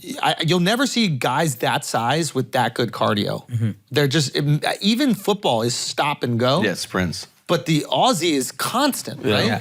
So it's like, I think cardio for a guy like Volk, obviously he works really hard at it, but having that background where it was just nonstop And it's fucking physical. running. It's physical with cardio. It's not like soccer where Tackling. it's not that physical. Yeah. But you're like tackling the fuck out of each other. Yeah. So the cardio for him, that's just it's just a lesser version of what I do. And I'm lighter now. Hell yeah. I was, 40 pounds heavier back then running like that. Now I'm lighter. This is light work. I think weirdly, in a loss, he solidifies himself as pound for pound. You might be right. It's the weirdest thing that happens, but it's like, you came up, you fought the most dangerous guy in the UFC UFC, so to say. And some people think you beat him. Yeah. It was without a doubt a very close fight. You finished the fight in the dominant position. But you can't take pound for pound until you do it. Like, just because you feel well, like he was someone number won. one is the thing. I'm sorry to interrupt, but he's not trying to go from 2 to 1. He was number 1, right? So I think he holds his spot until somebody takes it from him. I don't think Islam took it from him. No, of course. But I'm saying, like, if the whole claim is like, oh, double belt champ, pound for pound, you can't really be that until you do it. Which, if they rematch, I think he'll do it. Oh, I didn't say he was the double belt. Right, but you're saying pound for pound, and I'm like, you're not pound for pound until you win the fight against the guy in a different weight class to become pound for pound. You know what I mean? I don't know if that makes you pound for pound because he was pound for pound before when he never fought the guy in a different weight class. But that was still just pound a... for pound. Basically, it's like you can't say who the best fighter is because the bigger fighters could just absolutely destroy a smaller fighter. Yeah. So pound for pound is basically saying this is the best person if we In looked that at all if we looked at all fighters almost equally. Now we can't because heavyweights have such an advantage. Like a heavyweight fighting a guy at 155 pounds, one punch on the top of the head like a cartoon, and they're fucking dead.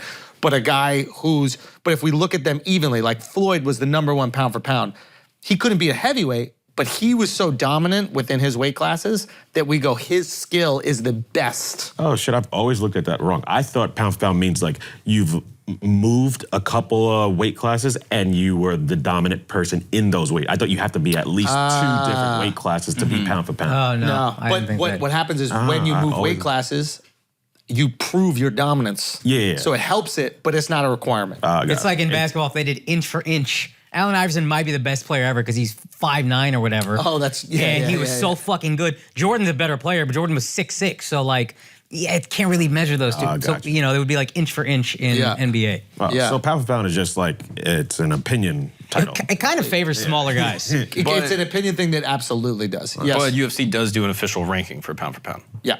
Yeah, it Which seems is like it's decided by people, though. It's, Yeah. It seems like it started as like barbershop type shit, and then the UFC was like, why don't we just make this a thing, which is smart. Yeah.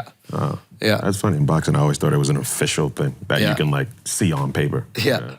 All this ranking shit is, just humans Yeah, deciding. We love to rank stuff. that's all Yeah, we we do. really need organization. People love lists. We love the fucking lists, and if you're not on the list, it drives you crazy. The Billboard list. The Billboard list, Like, exactly. That gets everybody talking every year whenever they put that up. Is Ja Rule not top 50? Like, let's just talk about it. I looked at that list and I was like, Is he not top 50? Is this a joke or No, yeah? I'm being serious. Like, in terms of like the hits that he had, the sound that he had, the run that he had, are there other people on that list that were like, yo, you weren't as influential as Ja? It's just so hard because it's like a lot of the older rappers that I have like hardly zero feeling for because they would just before my time, but they made the list just because of how like influential they were in starting And you have to hip-hop. look at them within the context of their time. So That's then fair. it's like, yeah, Ja had a run, which is crazy, but you could say Fetty Wap had a Ja Rule run. he did And not I have a wouldn't- Ja run, but he had a run.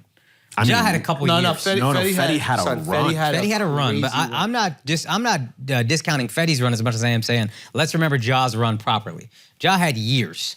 And Fetty had a Fetty year or had two like that was like summer. a Like summer that was 1 or 2 fucking summers, crazy. yeah. And that's Okay. not to laugh at. That's not easy to do. That's lightning. Yeah. But Ja was not lightning one time, one album.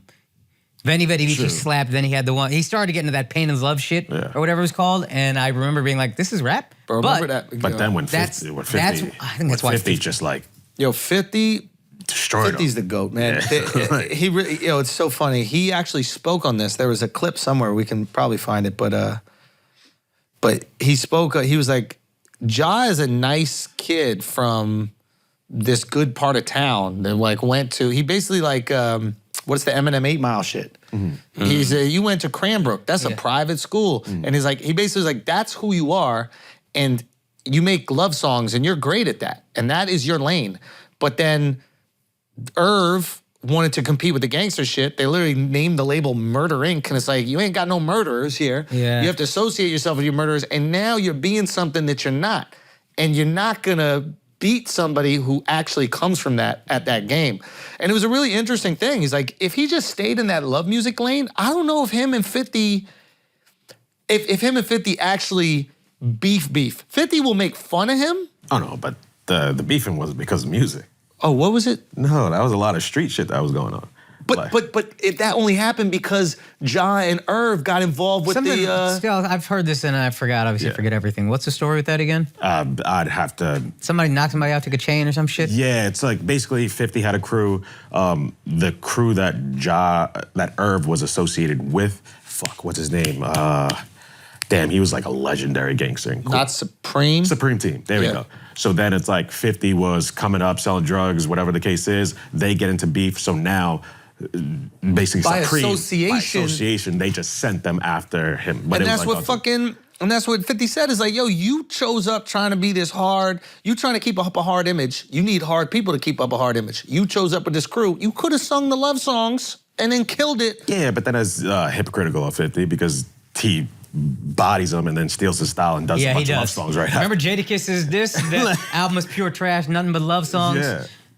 He said that about the second album, I think. Literally made fun of his style and then did his exact style. Yeah, which is genius, brilliant. Like, business mind, let me eliminate the competition for what they do and then slowly become that. Yeah. But take enough time that people forget. And he earned his street shit. I got shot 9 times. You're not gonna call this guy soft. Yeah. You fucking crazy? I sold drugs, I did dirt. I lived that life. Yeah, he's like an amoeba, you know, just like swallowing the cell and then like just becoming it as well. Whoa. Yeah. Yeah, 50's on a different level. Yeah, but I do think both of them deserve to be in that. Wait, 50 wasn't even on it? No, 50's on it, but 50, 17. Ja's not. I do think Ja should I don't be know on how it. you rank it. I'm But looking it's at hard so many to take people like somebody out of it. Yeah, I'm looking at so many people like you should be higher. Like and again, I've said I'm not the biggest Drake fan. Drake at 8, I was like, that 8?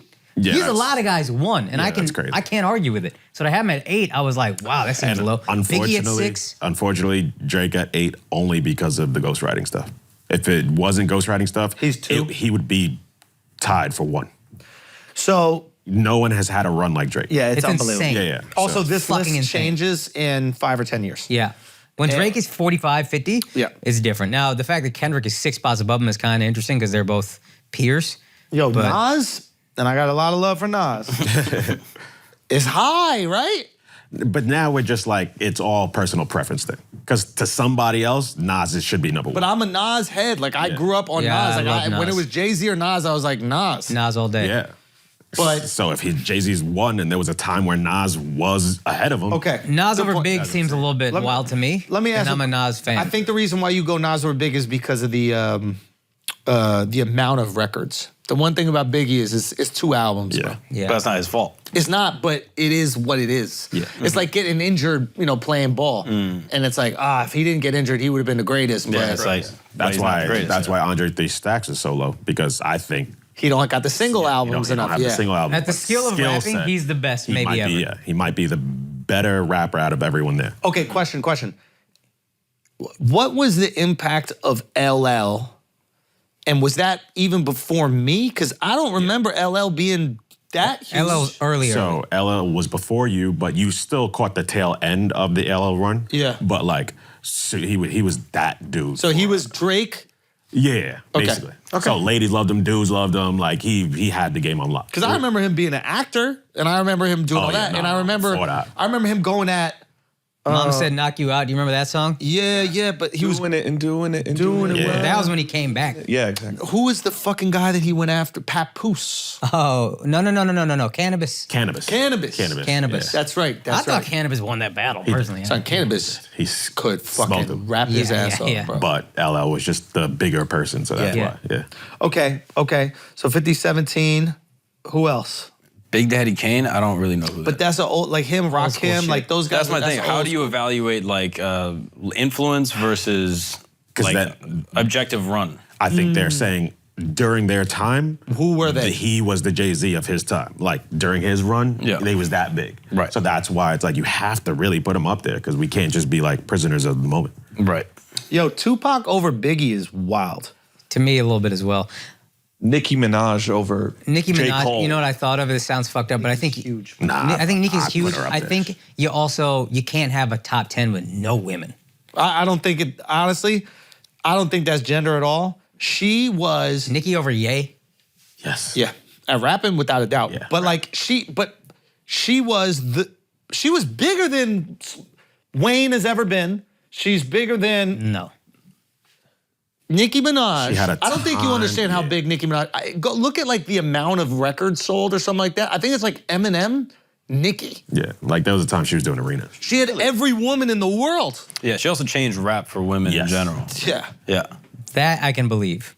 Her outselling Wayne or being bigger than Wayne, I'm just like, I can't fathom that. No, I it's just looked factual. it up. They're super close. They're like roughly a few million from each other on sales. There's like a specific album that she put out that probably has a ton more. that is just like Pink shit or whatever. Pink, what's it called? But I think it almost Pink Friday. What's interesting though is if you go based off of records sold, Eminem. It's not- well, No.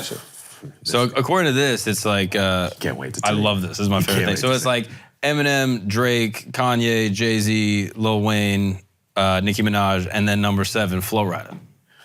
And I'm like, if you want to talk about run, people always bring up Fetty Wap, and I'm like, yeah, he's great, but I'm also like, Flo Rida has maybe the most hits of anyone. I actually It's love unbelievable. Flo Rida because Flo Rida is what he is. He doesn't pretend to be anybody else. Also, I think if you tried to check him, he'd be like, let's go. I'm fine with this. He's rap's Pitbull. yeah, yeah. Both from Florida. Both from Florida. Continue to put out. Nobody's ever mad when the Flo Rida song comes on and you're at the club. At the Or you're club, at no. the beach bar. You were mad? I don't want to hear that shit. Welcome to my house. If you drinking with your boys, that's not fun. You're just at the beach club, like you're Oh, at beach the, club. like the You pool said- party or whatever. Okay, now. Yeah, if no, you no, said no. a club, I I'm don't not want to putting hear no that shit. Flow Rider on when I'm at the bar. Maybe the club a little different, but when you're at the pool party, it's a Vegas That's a pool vibe, party. yeah. You could just play Flow Rider. Yeah, he makes Florida music. Like it's inspired. That's funny. But it is like a lot of hits in a row. It's kind of Nah, wild. he got hits. You got to give it to him. Also, he got that crazy bag from. Yeah, boys. Yeah, that whole thing is crazy. Do you understand what happened with that? Basically, like, he had a deal with them, and then they didn't come through on the deal, so then he sued them for like more than what the deal was worth. Yeah, it was something crazy, $80 million or something like that. Yeah. He was awarded like God an bless, dude. $80 million settlement. Maybe it was more from Celsius. And I guess he was supposed to be like, he was supposed to get like equity in the company or something like that for promoting it. And he said that he did his end of the bargain, but they didn't pay him for it. Oh, wow. And Yeah, now- he was supposed to be paid stock options and bonuses if the company hit certain sales markers. He was awarded $82.6 million. Shout out. What? Now, are they actually going to pay that? How does that work? I have no fucking clue. I don't know. I have no idea. I think a guy like that looks at this list and just chuckles. It's like, okay, you can have your list. I'm worth 9 figures. Oh, I have a conspiracy. Do you think Ja Rule is like the perfect person to leave off? He's gonna talk about it. You get more press.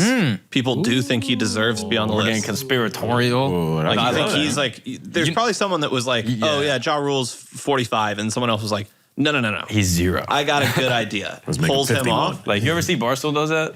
Like, Barstool put out a poll. It's like the greatest loved movies of all time, and then they'll put like Cars 2 as like number 3 just to get people pissed off. There's a lot of like NBA That's accounts smart. that'll They'll do do that like, all the time. They'll make a list, and it's like generally pretty good. Then 2 of them will be like completely wrong, just to get people fired. yeah, up. there's a lot of like NBA That's accounts that'll say smart. like, here's the tiers of players, and then they'll put Shaq at like 4, just to be like, Yeah. let's leave him Because alone. they know Shaq's going to talk about it on Inside the NBA. Yeah. To your point, when have we ever cared about Billboard top anything? We barely care about the charts anymore. Yeah. Barely. Top 50 greatest rappers, I've never, has Billboard done this before? I never Not knew. really. Usually Never cared. Complex does it, and they Yeah. Rolling Complex Stone has eats their off like, that every time. Yeah, they do that. They just beat 'em the to it combo this year. always works. It always works. It works every year. But the one people pointed out was Lauryn Hill also. I was thinking Lauryn Hill, I didn't want to wow. say it. Yeah. Just not She's in enough my work. top 5 ever. Yeah. Not enough work. With that album, bro. Maybe the So greatest fucking album good. of all time. Son, she if has you a could- couple if you could verses. say it's maybe the greatest album of all time, you got to be up there. That's how I feel. I don't know. And she got a love that. couple verses on the score, the Fugees album, where you're like, God damn, she can Oh, rap. yeah, yeah. She can Nice. fucking But then rap. that's dog. the Andre 3 Stacks thing. It's like he has a They bunch are- of verses. I But think he's she's in it's the a top group album. 20. I think she's the female 3 stacks. A lot of times I see them as like, Ooh, like good, spiritual good, counterparts. good. So the only knock I would give her is that she tried to make music after and it didn't hit. go. She didn't take Like, care of her voice, I don't 3 think. Stacks right now, you could put him on any song. Whatever he wants. I literally think rap got too easy for him. I really think he's just like, why am I doing this? Yeah. There was a good podcast with him and Rick Rubin.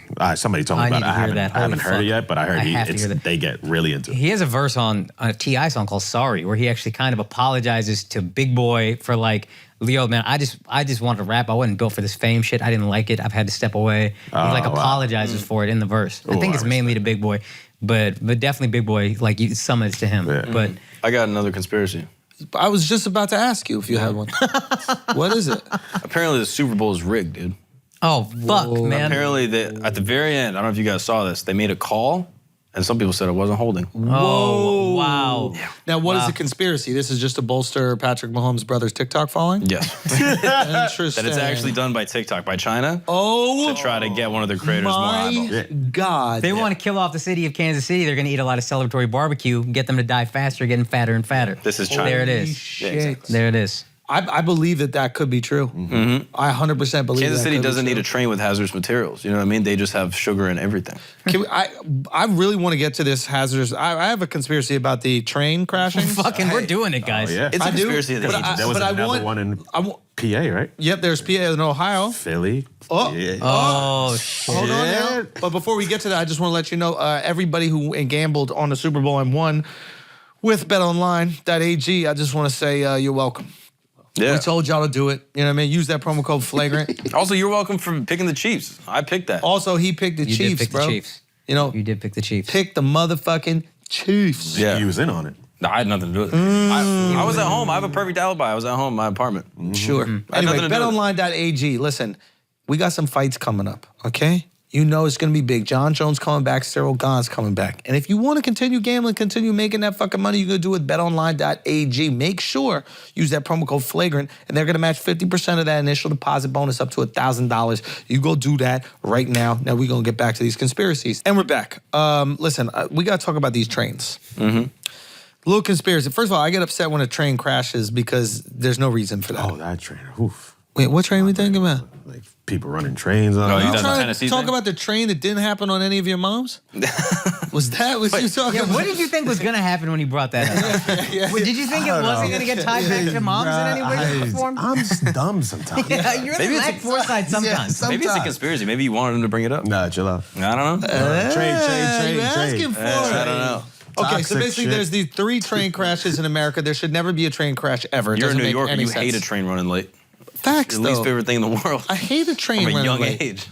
This is true. Trains be getting stuck in New York, though, all the time. They do. But But they don't that crash. doesn't make any sense. They don't crash. They don't bang into one another. Never crash. There's one road. There's no reason you should crash. It's one road. But what if I a can't bolt argue comes It's with not the like logic. another train is coming. What if a bolt comes loose? Then what? What you mean a bolt comes loose? Yeah, that shouldn't. Yeah, that shouldn't you need a happen. bolt That for? It's a was coming at my locomotive. ship, This is bro. a locomotive flying at 100 No, he's saying the miles an bolt hour. shouldn't get loose. You literally have one rail to work on. Yeah. Have you not seen how they make the railroads? The train is spinning like this, bro. That's a wheel. And you don't think a bolt on a wheel can get loose? Nah. It's just a wheel, bro. Yeah. It just goes. It's on it. Yeah, it's, I didn't realize that. It's locked in place. Everything's He's from good. Florida. Yeah, this guy don't know shit. You don't see wheels fall off of car. You might see a tire burst as rubber, but the metal wheels doesn't just spin off a car because a bolt's not tight. Good point. Okay, so is this a terrorist attack? And we won't acknowledge it. Exactly, because we don't want to be like, yo, China is fucking us up. And I mean, it's just a little peculiar that like all 3 of the trains got fucking poisonous shit on them. Like how much poisonous shit That's a great are we point. sending? That's a great point. I think a lot. Every train got poison on it? 3 for A 3. little, yeah. 3 for 3. Wait, hold on. Let's back it up. You're telling me that you believe the majority of trains that are traveling in America are traveling with poisonous chemicals? Well, what do you count as poisonous? You think there's a car full of poisonous chemicals? I think I think every train maybe has one. have you ever seen a train go by? It's like mad cars. Have you ever been on a train? Yeah. Most trains are not carrying people. Most trains are carrying people, Mark. Well, of course, there's a conductor. but Holy shit. I'm saying, you see a whole train go by, it's mostly cargo and poison. Yeah. No. Yeah. Can we fact You're check used to this? subways. I'm but used to Amtrak. No. Amtrak is what I was thinking. Amtrak is like 10% of the trains. Can you fact check I this don't know now? if you believe that. I like it. Because I don't know if he does either right I now. don't know if and you right now, believe that, he's yo. stalling right now with the Yeah. laugh. He's like, I don't know if you believe that. Is it? I No. do not know if you That's a believe fact, because that. I thought the same thing. Then I looked it up and I was like, Oh, you thought the same thing? He's shitting on your conspiracy theory. Yeah. He's like, hey, been there, done that, bitch. I turned 8 years old and I was like, oh, wow, not all trains have people. Turned 8 years old. Oh, That was a shot. That was definitely a shit. shot. Motherfucker did have a The shot fact that to he's me. telling you it's a shot means he thinks you're stupid. I just Isn't heard that that crazy? ether beat Yeah. just now. You don't think he He's knows trying to double down on this. Yeah. Why do you think he's so trying to double dumb? down Why do on you this. think he's Yeah. stupid? Yeah. This is like a really fucking mean thing to say. This guy's a real He's asshole. really a bully. Okay, go look up the statistics. 1.7 million carloads of chemicals are shipped through America. How many million carloads are on a train every year? We're talking about majority. Out of how many carloads? Is it more people on trains or more chemicals? I'm just gonna There's more than 1.7 million people taking an Amtrak every year. I'll tell you that. Yeah, of course. It's way more trains have people than have chemicals. It's not even close. What world do you live in where we're just transferring chemicals all the fucking time? Oh, I thought we were comparing cargo trains to passenger trains. Yeah. But his point is, If we're doing that, I think there's more cargo But than his point, passenger. if we go to his there's original, way more people trains than cargo trains. All right, let's see. Let's look that up. I don't know how to really look that up. I'm gonna I figure thought it you out. looked this up already, Mark. How the I'm fuck banking would you on know your in the first fucking place? research. Punch him in the fucking head because he's closer to you. Sometimes I really want to. Son. Fucking dumbass. Motherfucker just said, I did some research. What is America? It's just a poison factory? Is that's what we do? We just transfer poison around the fucking Everything's country? kind of poison, bro. Oh, stop Gasoline's it. poison. Stop it. Drink some gasoline. Everything's Drink some poison gasoline. now? Drink some That's your gasoline. Drink argument? some gasoline. That's Everything is kind That's of poison in that Celsius, because that shit got That's me my lit point, right bro. now. Everything's kind of Shit got poison. me argumentative. Yeah, Everything. that shit is lit. I don't want this argument, everything is poison. I want, he's literally changing, is. moving the goalposts. he's moving the fucking goalpost. I'm just right on multiple Dove, counts. help us out. Everything's poison. No, You're a good I want- researcher. There has to be a car, and the car got the skull with the X's on it. That's what counts. Like a pirate? You're talking Don't about pirates. give me You're this talking about a fucking- pirate ship, It gotta bro. be a pirate train. talking about If it's not a pirate train, then it's not fucking poison. You're thinking of a pirate train. I need that. I need that. An old guy out That's front it. with a peg leg. That's it. I also don't think 1.4 million carloads or whatever is that much relative to how many there are trains he was every just year. looking up That's a small poison, percentage. Yeah, but that's he's saying 3 train crashes, all of them 3 for 3 poisonous Come on material now. falling Where in the the train water. crashes without poison? There's a ton. They just don't report them. That's my thing. So there's There's a ton. 1,700 train derailments a year. Yeah, 14. Derailment Yeah, yeah. is not a crash. That's a crash, bro. But even Nah, if it's bro. just If the train derailment or goes crash- off, that's I'll like... be honest with you, Akash, and I want to be on your side. 'Cause fuck them forever. Yeah. So just try to say a different thing. Saying a derailment is not a crash. Come on, Hey, bro. I feel like they could be jacking up the statistics. Oh, a train got Come on, stopped when it just shouldn't stop. have. Yeah, you can come over. You can come Just over with fucking us. stop. Yeah. Just fucking I'll give you a stop. chance. Train If you want- stops, bro, and son. we if you gotta want to get come over off. here, you can. We got to fucking derail. stop. I mean, if train stops and we got to get off, is that not He's derailment? derailing his combo with the stupid ass points. A little bit. And I'm on Little his bit. side because it's fucked to both of y'all and Miles forever. A little bit. But, For sure. But Mark, can you figure out the information? So you You can't got Google no for shit. You Google like a boomer, bro. You really do. Yo, that hurt him, son. That really hurt him, son. Son, he identifies as someone who Googles fast. know, That shit son. really bothered him right there, man. Come on, bro. You ain't got no comeback. 4 million. Yo, go up. Tell him how he Googles. on, he's Come trying on. to- he's trying to divide it. 4 million carloads of coal alone. So 1.4 million poisonous shit ain't nothing if it's 4 million Just just coal. coal ain't poison? No, we are comparing cargo trains Nah, to passenger nah, trains. nah, Yes, nah. that's what we are No, comparing. this is about the original conspiracy. No. Poison? Yo, run it back. Also, Run back the tape, Amtrak bro. only runs to the Shut Northeastern up. Corridor. Poison versus people. I don't want no PlayStations on a motherfucking train. Yeah, it's car. it's- Poison? You said it's People. mostly people. I said it's mostly not poison. No, but he's right. The original argument, I know. the original argument was this seems like a conspiracy because why would 3 crashes happen? All of them got poisonous And then shit you in it. said and you guys something were like, about, "That's no, trains. poison." That's trains. No, we said there's What's not more poisonous?" cargo trains. That's not what so you said. there's You a can't even remember likelihood. the thing. You're I making it up don't now. remember. And You're Mark making is, it up now. you need to speak the fuck up. I'm Googling, Al. God damn. Slowly. There's boom. 1,700 derailments that happen all the time. They We all heard got that poisonous fucking shit. 5 minutes They ago, all, a dickhead. bunch of them have poisonous shit, and we never bring it up because we're just like, yeah, let the people get It's also poisoned. not poison to still catch fire. Well- It was just PVC and then it caught fire.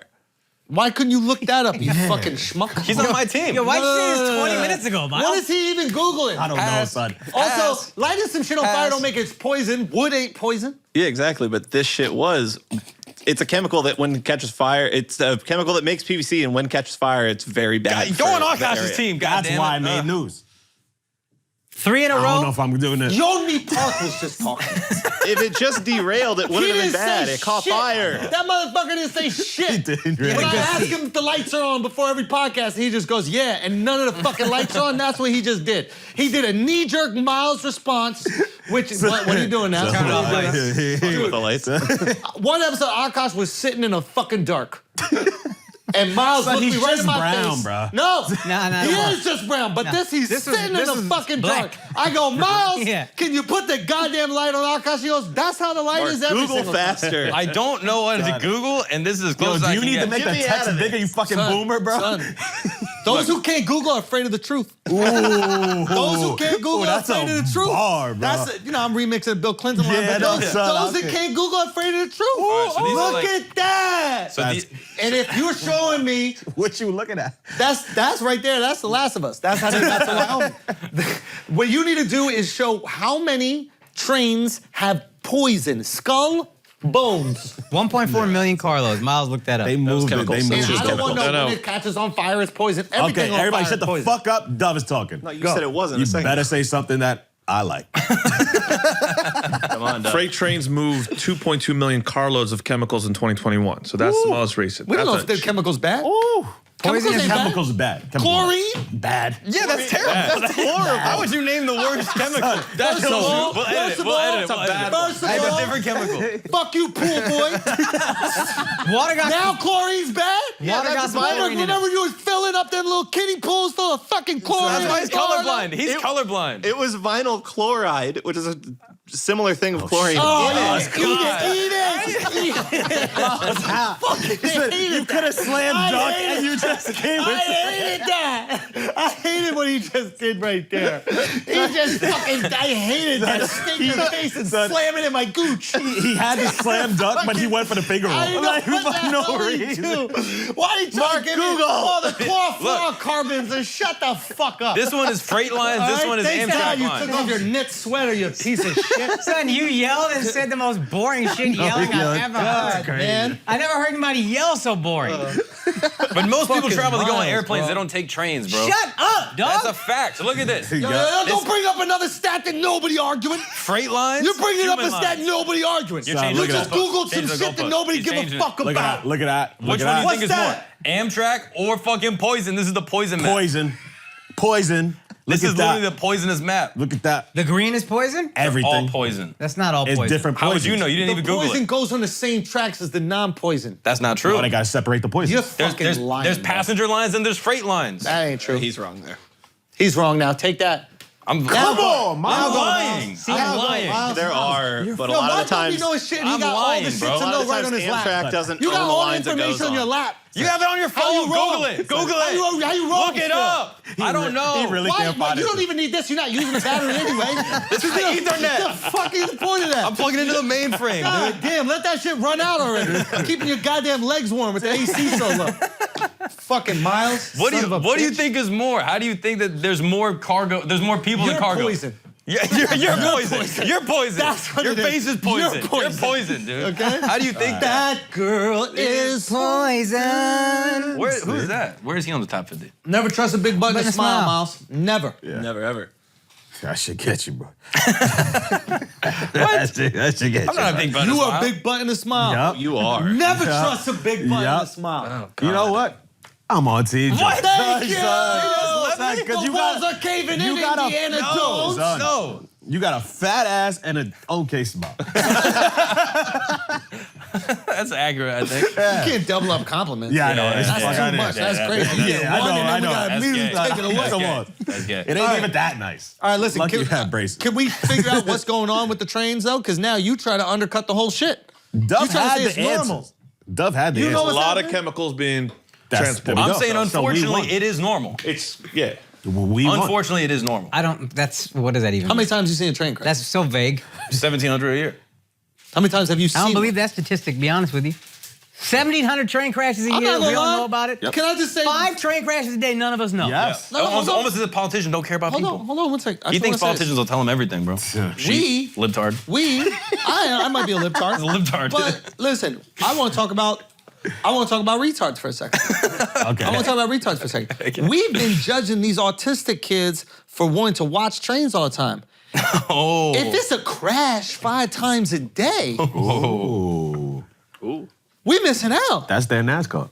Right? That ain't way more cool than NASCAR. These motherfuckers get to walk out the NASCAR. Yeah. Or maybe they know something and they're just watching the show and then they don't tell anyone. How the fuck does every autistic kid see every plane crash and never tell their mom? Plane crash. Train crash?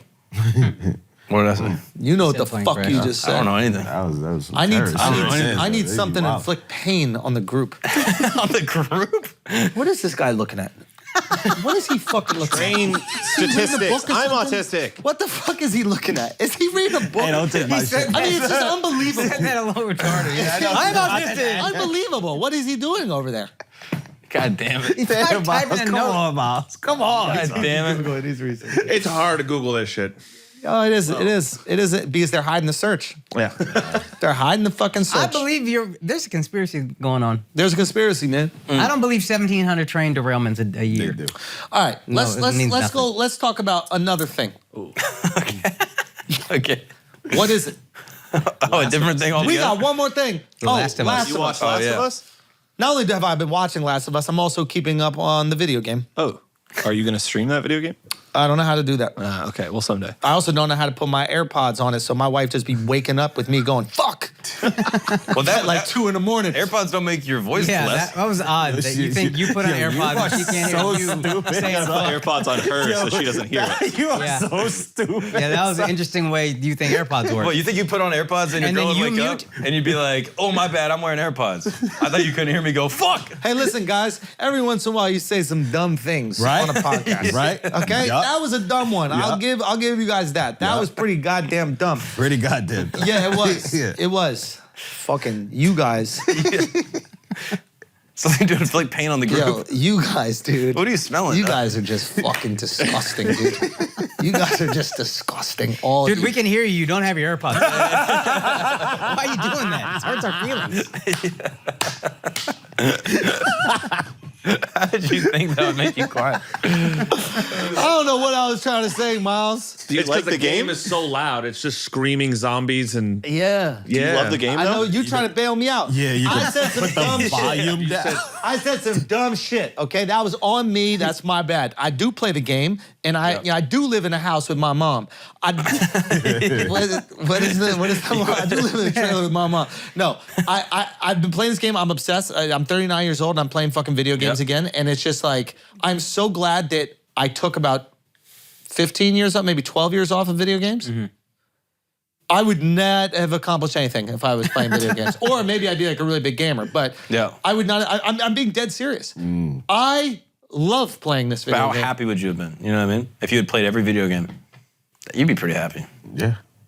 Just a phenomenal show. Did anybody notice that the mushroom cleaned made him not deaf anymore? Or not didn't make him deaf, but like the way that he spoke in he didn't speak like a deaf when he was sick. Do you know what I'm talking about? No. He was just yelling. oh, he Yeah. like when he screeched after he became a. Yeah, but he didn't screech like he screeched the exact same as the other people who were infected. But he also didn't hear her initially because she had to like tap him to get him to turn around and attack her, right? Yeah, that's true. But when he flipped, he didn't sound like that. He didn't That's what I sound was like it. waiting Changed for. his voice, yeah. Yes. Yeah. Yeah, it really takes over. Yeah. Isn't It it great that she was like asked his name when his back was to her? Knowing Thinking- full well right. that he can't understand a single fucking thing that she has to say. Yeah. But deaf people can scream, though. Yeah. They wouldn't know. Do they know what it's like to scream? That is a great question. I think so. Yeah. Because their vocal cords still work. They just can't hear the sounds they're saying, so they don't know. But they don't know what that volume is. They don't know the difference between screaming and whispering. They just know how it affects hearing. I think they can feel But vibration. just emotionally, you're just happy. You have the impulse to Vibrating. scream. Yeah. I think. I don't know. I don't know. Have you guys all caught up on the show? Yeah. Yeah. Yeah? Thoughts Fantastic. on the last episode? So good, man. And I thought like the way they're kind of having her you see her kind of get jaded and it's kind of sad. Like at the end when they bury the bodies and she just like walks off on it, doesn't even really take it in. You feel bad and you also kind of see like he feels bad that she's becoming as jaded as him. And I thought that was like a really cool moment where he's like, it's almost like he's looking at his daughter becoming something that he can't help her with, but like he wishes wasn't happening. Yeah. Because he's trying to protect her from all of this. Becoming him. Yeah. Like life has made him incredibly hard. Yeah. And he doesn't want to, let people in. He doesn't want to develop these emotional relationships with them because of, how painful losing his daughter is. And now all of a sudden he's developing this love for this little girl. So it's like having a daughter again, but he's seeing the daughter become him, coarse, hardened by this reality. It's got to be heartbreaking. Yeah, it's just brilliant. And playing the game is fucking great. Did you like that they made him deaf? Because in the game, he's not deaf. He's not, yeah. But then they made that choice. I think one of the actors is the one that made it. Did you think it added to the story? Was the kid actually deaf? Yes. Yeah, he was. So I think he's probably the one that made the choice. Yo, That's a good point. Today's not your day, bro. It really is not. Yeah, that's true. It's hard to be smart all the time. Yeah, right. Yeah, sometimes It's you a need hard break. thing to do, being Sometimes smart you, all the you gotta time, pass bro. the ball, you know what I mean? Yeah. It gets tough all day. You know what I mean? But Thinking of listen, stuff. you just say it with your chest, go out there, full confidence. Sometimes you stick the landing, sometimes you don't. That was the game, though. That's just all it is. It was just straight bullshit. Like the sentence that he just said What'd was he say? straight bullshit. He I said think the one of the actor actors made made a the choice to play deaf. Like it was the biggest crock of bullshit. No, we watched that it you after. just said. Or maybe it was the director. Well, the Someone chose actor it. didn't make the choice because he's- they had to write lines for it. Like they had to write the script around a deaf person. Right, yeah, it was one of the writers or the producers. I guess I thought it was You see how accurate. that makes a lot more See, sense, that right? makes- Yeah, Yeah. Actor can't 100%. make the Yeah. choice. Yeah. So they then hired a deaf kid Yeah. who also plays hockey. Great hockey player. Kayvon Woodard. Yeah. Word? He plays hockey? Yeah. Oh, He's nice, shit, too. we about to take over hockey. You might take dude. over hockey. That's great. God bless. It's taking too long. What? It's just too cold. I thought we would have taken it over by Considering now. he's not an actor, I thought he was actually great. If you like, he's a kid Yeah. playing this role, and Oh, no, I he thought was he was great. fucking But the great. older brother was phenomenal. Oh, so I good. think he stole the... Toronto? Huh? Did you sense Toronto accent? I didn't sense any. In the older brother? Did you not? Oh, I'm not sure. No? I was just happy they You might be killed right. I off just that didn't pick up on annoying bitch. Who? The fat bitch that was leading. Oh, like, yeah, so happy. yeah. She was Oh, that so was great. annoying. That was great. Because that was like the most unbelievable part. Just like them listening to her. She's Wait, why? Because she's there like crying in her old family house and shit like that. That's not a leader. During Yeah, but she didn't do it in front of everyone. Yeah, still. And also, I thought it made sense that her brother was the one that was like this great man, whatever, trying to help, and then he gets killed, and then she's just angry and is killing everybody and leads a revolt. And they're like, all right, we're with her. Her anger got us, and that's what that guy said. Basically, your anger got us more results than your brother's love. So we're with you in your anger. Whatever your decision is, even if it's angry, we rock with you. Where would you guys hole up? Let's say it happens right now. Son, And we have the ability to go wherever we want to go. that's a good There's question. a private jet gassed up right now at Teterboro. Got to be on an island, right? Like a remote island. Yeah, but then you got to start trying to find your own food and shit like that. Wow, you can fish, though, right? Tip tons of fish. Yeah. You have to learn all that shit. Yeah. I think if it came down to dying or learning, you would learn. I might not. Y'all would. Did you put I might out, be dead. Did you put out the episode with the freediver guy yet? No. Not When yet. is that one coming out? Like 2 weeks. We're going Just down to the recorded that one, Bahamas. right? Yeah. Hunt. But I think you could spearfish. This 'Cause guy was he saying does that. He spearfishes all the time. Yeah. So Mark has this episode coming out with a guy, what's his name? William Truebridge. And this is crazy. He like can hold his breath for like 8 minutes. He does Yeah.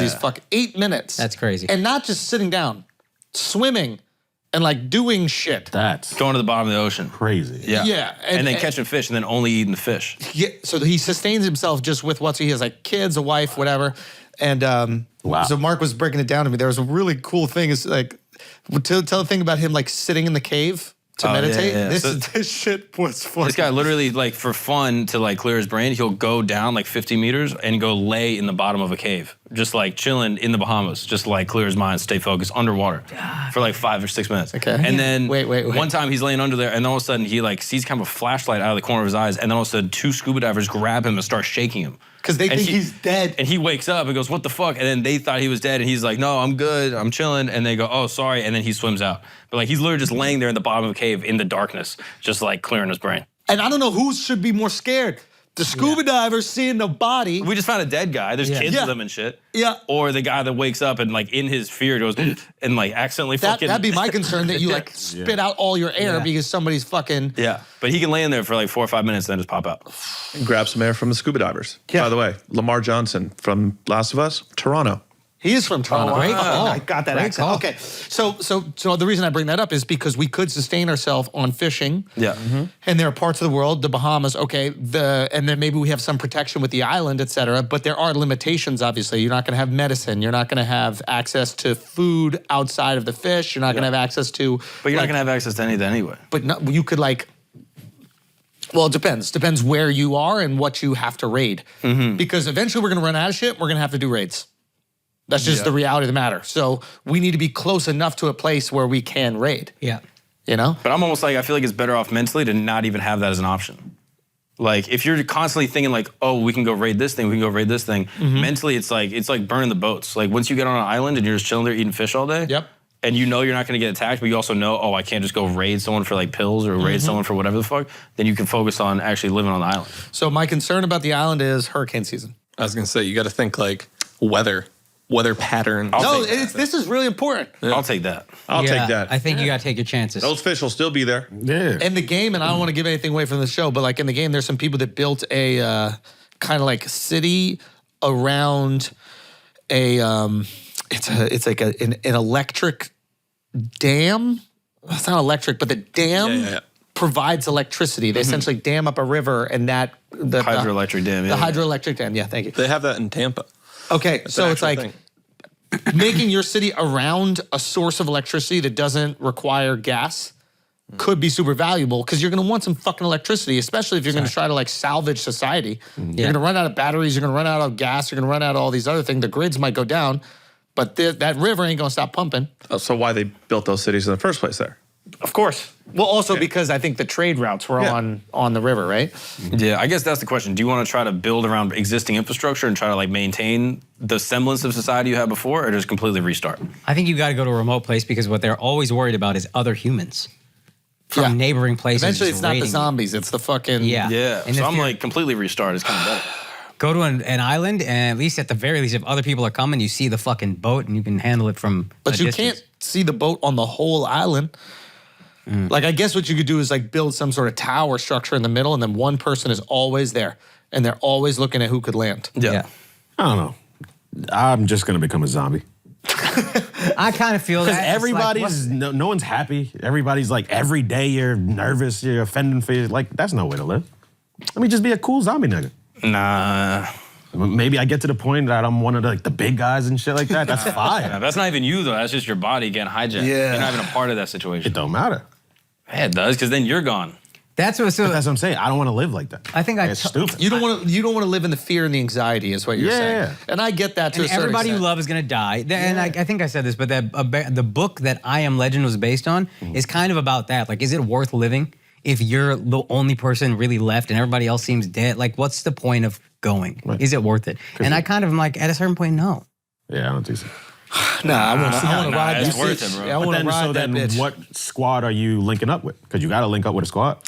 That's the thing. It's like, I would love, to develop one. I'd like to make one, but there are advantages, obviously, for the islands. Make a squad. Hell yeah. The Raiders are coming.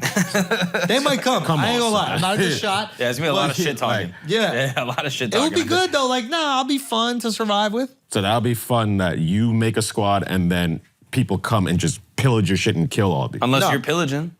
Are you down for that? I don't wanna exactly. take He ain't built for that life. I don't want That's to. what I'm saying. Shit. I don't want to do that. That's but what I'm I will. saying. What if we create? What if we do it off an island? Or what if we do it on? Is We there start like a comedy club. You know what I mean? Make some money. People, But laughter's people- the best medicine, bro. But if people hear about it, motherfuckers are coming. To laugh. Okay, what about if we do We've been it? trying to get people to come to shows for years. This is actually ideal.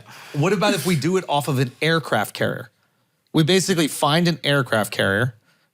It's a lot of maintenance. Bro. This was in a movie, Waterworld, but it was a tanker. A tanker. Remember? It's just a lot The of maintenance. smokers? You're dealing with Didn't watch waves that. and shit. I don't know how to run it. In World War Z, And don't you still need like with oil Brad and Pitt, shit like that to Israel keep that becomes shit? a great hub. yeah. They're good at security. And Cuba, too. Cuba's nice. Nobody's even affected there because nobody could get in. Yeah. So we could look for the place that's not affected and then see what's going on, but eventually people will get there. I'm just saying there's got to be a way that we could like curate a place that's easy to defend. I mean, these places have to exist already, Yeah, right? you got to go by geography. Like, you got a couple mountains here, you got some water here, you got a trade route. I think you go back to like the original like great cities and towns. Yeah. The reason they were able to develop is because they would defend themselves. Yeah, it's just like 90% geography. St. Yeah. Louis. Say that? St. Louis, like at one point, had a huge population, way bigger than it is now. But because at the time it was like one of the great cities, right? American cities. So And it's because like, it was on the river, you're saying? yeah, some Yeah. of these cities that are like very waterbound might become. Now, can it defend itself? That's the question. St. Louis can defend itself. Well, the I people. promise you, the St. Louis people. can defend itself. The people, but once everyone's gone, I don't know. You need a couple mountains. You might need some mountains, or you Yeah. might need to create that city in the mountains, like on some Machu Picchu shit. Yeah. Like, who's really gonna climb up there, see what's going on? It's like such an investment to get up there. But once you are up there, as long as there's enough shit to eat and you can build yourself a little society. Bro, you could just go live in the pyramids. And then 100 years goes by, your kids are like, Dad, what are these? And you're like, oh, I made them. And then you can just hijack history. That's Facts. And then all of a sudden, you just start with a huge head start. That's sick, actually. Yeah, I think that's the move. That might be the vibe. Be Egyptian about it. Yeah, exactly. Just steal it. Anyway, Last of Us fire. Go check that shit Question: out. Yeah. Do they explain that fucking giant zombie that pops up at the Oh, end? the bloater. The bloater. They just they say that after a while, if you've been affected for a while, that's what you start to look like. Yeah. Yeah. And you're way more dangerous. Yeah. Yeah. So Start getting bulletproof. Yeah. Yeah, see? I'd be one of them dudes. It's not you, though. Nah, it's me. I bet y'all still haven't fitted it Yeah, on. probably. That's accurate. Why is that blowing up shades? Like, for no reason. I think one of the things that the episode does, or the show in general does really well that a lot of other post-apocalyptic movies don't, is that it has an element of hope still. And that's what was so profound about her character. She embraced the fact that she is potentially the future for this world. And then they capitalized on that and, you know, twisted on that. Yeah. Nah, she's a beast. Okay. All right, guys, listen, that's been an episode of Flagrant. Make sure you check out Ralph Barbosa, and make sure you check us out on Patreon. Go join the Asshole Army, patreon.com/flagrant. Go do that shit right now. We have a new episode every single Friday coming out there, so go peep that. And yeah, thank you guys so much for listening. We'll see you next week. Peace.